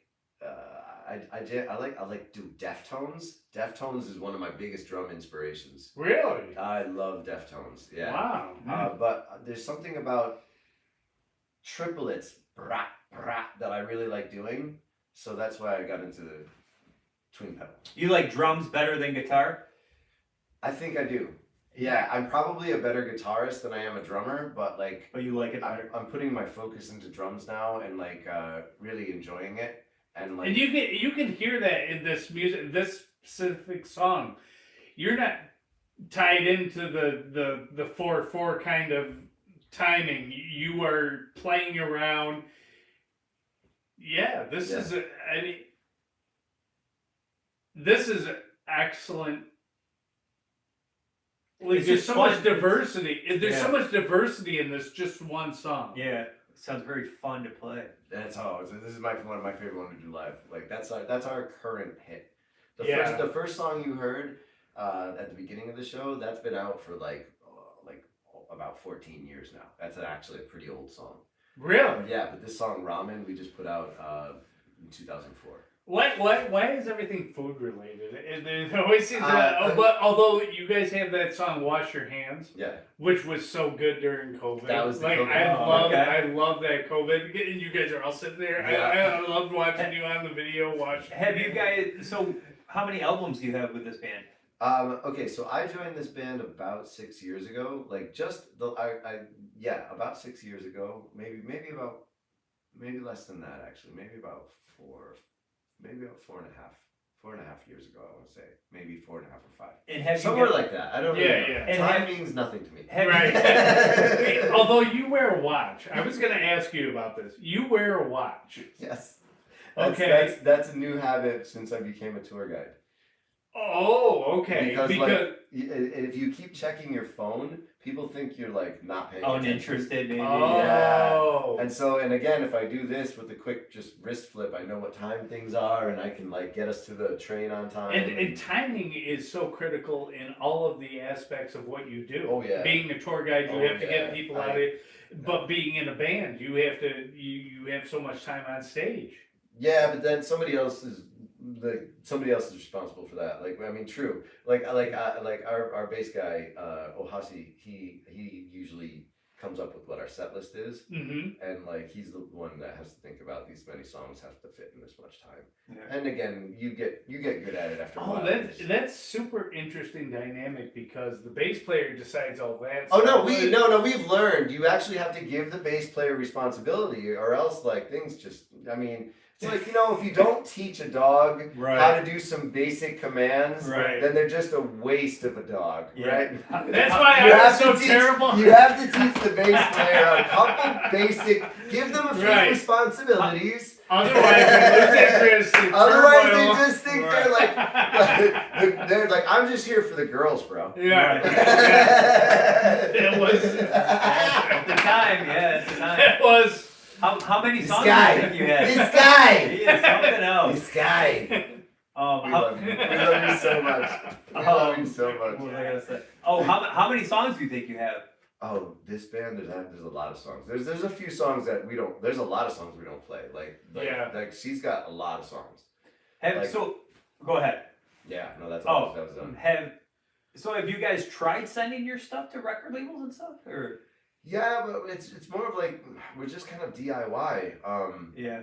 That's all in her court. Like, you know, she's doing that. But again, like sometimes, you know, it has to be the right deal. Like you look at some of these record music deals aren't what they used to be. No. That's never the goal now. Yeah, Right. That's never the goal. And a lot of people, I don't know, yeah. Tom. I don't know if you know this band called The Day to Remember, but I think I've heard of them. yeah, have you? Yeah. Well, they had a big record label, and then recently they're just doing everything themselves because it's Yeah. just easier. Yeah, I mean, they have a huge following. Where Well, they what can is just that do everything. band that Tim Page is in? Tim Page. Oh, he was in a band. Honor Bright. On out of right, Syracuse. yeah. Okay. Out of Yeah. Syracuse, they were. They were making what, $5 a day? He said. Yeah, per diem for Yeah. sandwiches or something. Yeah. They were in a deal. He was like, "Yeah, this." I think they were on works for us." Epitaph Records with like In this day Store of and the age- Year and stuff. In this day and age, you make more money selling T-shirts Right. than you do from your music. Right. You know, so everybody come to an Acrobat show, or you can go online at acrobatbuyshop.com or something like that. I'll check. We'll put it up later. Yeah, we'll But, make sure everything is up on. You know, buy T-shirts. If you want to support a band you like, go buy their merchandise because, like, seriously, in this modern age with like Spotify and all these places, like, you don't get any money from that. Right, and you know what? I watched this video with Victor Wooten, and he said that with that, like, technology's good, but he doesn't want to stop seeing Tom Phelan live. Like, he wants to pay you the money. I want to go to the Lost Horizon to see you. I don't want to just YouTube you, Right. you know, Tom Phelan online where I can see you. I want to see you Right. in person. I want to do a more personal. Well, that's the connected experience. Yeah, and that is and the he's thing. and he's old school like that. Like he wants to go get Tom Phelan's album. You know, he doesn't. Right? Yeah. I know who he is. Yeah. Oh, who doesn't? And he does. Yeah.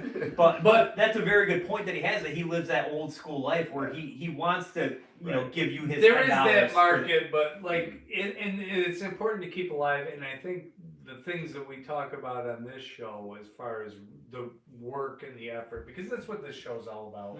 The work that you do, who you are as a person, what is important to you, what is the thing that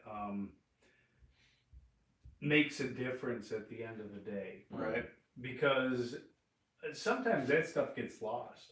Yeah. That stuff, that version of like where I'm gonna make a difference with this song is very muted today. Yeah. Yeah.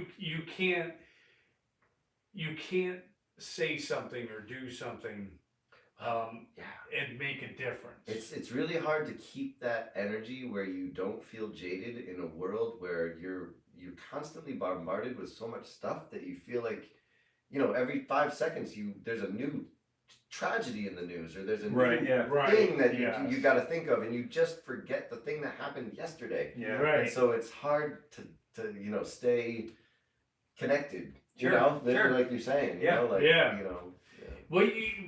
Because we want our feet grounded, we want to project something out. We try to do something with this show, like whatever it is, and I feel like we've done it with this episode. I think we've connected with who you are and what you're doing, and I think that's the part of you that's important. What you're doing, you having the ability to still write songs and still keep going and to plant yourself in another country and do something different and to into just It's making me feel like I gotta write another song. Good God. Good. Yes. No, I haven't Alright, written do it, another yes. song. Yeah, that'd be great. I've been Yes. participating in her songs, but I haven't actually written my own song. In Yeah, like a couple well, years good. now. And then you should leave here It's just inspired the because pressure, the pressure, man. Yeah, we How should, could I? we should have brought our guitars. could I be bothered? But that's what it's about because there's never a stop button No. on life. No. There's no stop button on life. You can do anything at any No. time. You gotta Yeah. keep going until that day. We Right. do this Yeah, show. that- right, yeah. We do this show. And I honestly, in a way, I kind of envy you for chasing that dream, Mm. that musical dream. I mean, I just started picking it back up recently with my buddy Steve, and our singer of our old band lives in Saratoga, so we kind of do it through like a Zoom thing. But it's so tough. Think about Slipknot. It doesn't matter how old you get. If you don't mind being in a band where you just put something over your head, Right. Right. and you could actually present whatever. Guar. Right. Think about Guar. Yeah. Right. Kiss. I mean, you just sell. You know, you're selling an image. I think it Right. always boils down to do something interesting. Follow that thing that gives you what's that spark in life. Like the Japanese have a saying they call what ikigai, which means your reason for living. Yes. Right, and that's Yeah. like it's like this. Now, please don't quote me because I don't know. You can look it up, right? But it's like one part like the thing that makes you happy, one part something that's useful, and then one part something else. I don't know, like I have no idea. But it's an in between that kind of Venn Right. diagram of those parts. That's the thing that you should be doing. What's that one thing that covers all those bases? That's what you should put some focus into. Yeah. Everything, whatever. And I can feel that feeling. Yeah. Scott, Just- pull it up. I mean, come on. Yeah, Yeah. Jesus, Scott. No, I'm gonna look it up. I'll look it up I now. wouldn't even know what to look at. I wouldn't even know. I wouldn't Well- even know. Is this it? Well, Tom, this has been probably one of the most articulate episodes we've Yeah. ever done. Oh, wait, we This can't end show. yet because we gotta look. Hold on. All right, I look it need up. my glasses. All right, get your glasses on. Okay, yeah, I wear my glasses full time because it makes me look smarter than I really Right. am. All right. Something you're good at, plus something you love, plus something that is needed in the world, plus something that you can afford. Or that that you can pay for, right? Like Right, you don't you see what I'm overstretch looking at, right? Yes. And so within that Venn diagram of those four parts, Ooh, that's okay. your ikigai, Ikigai. right?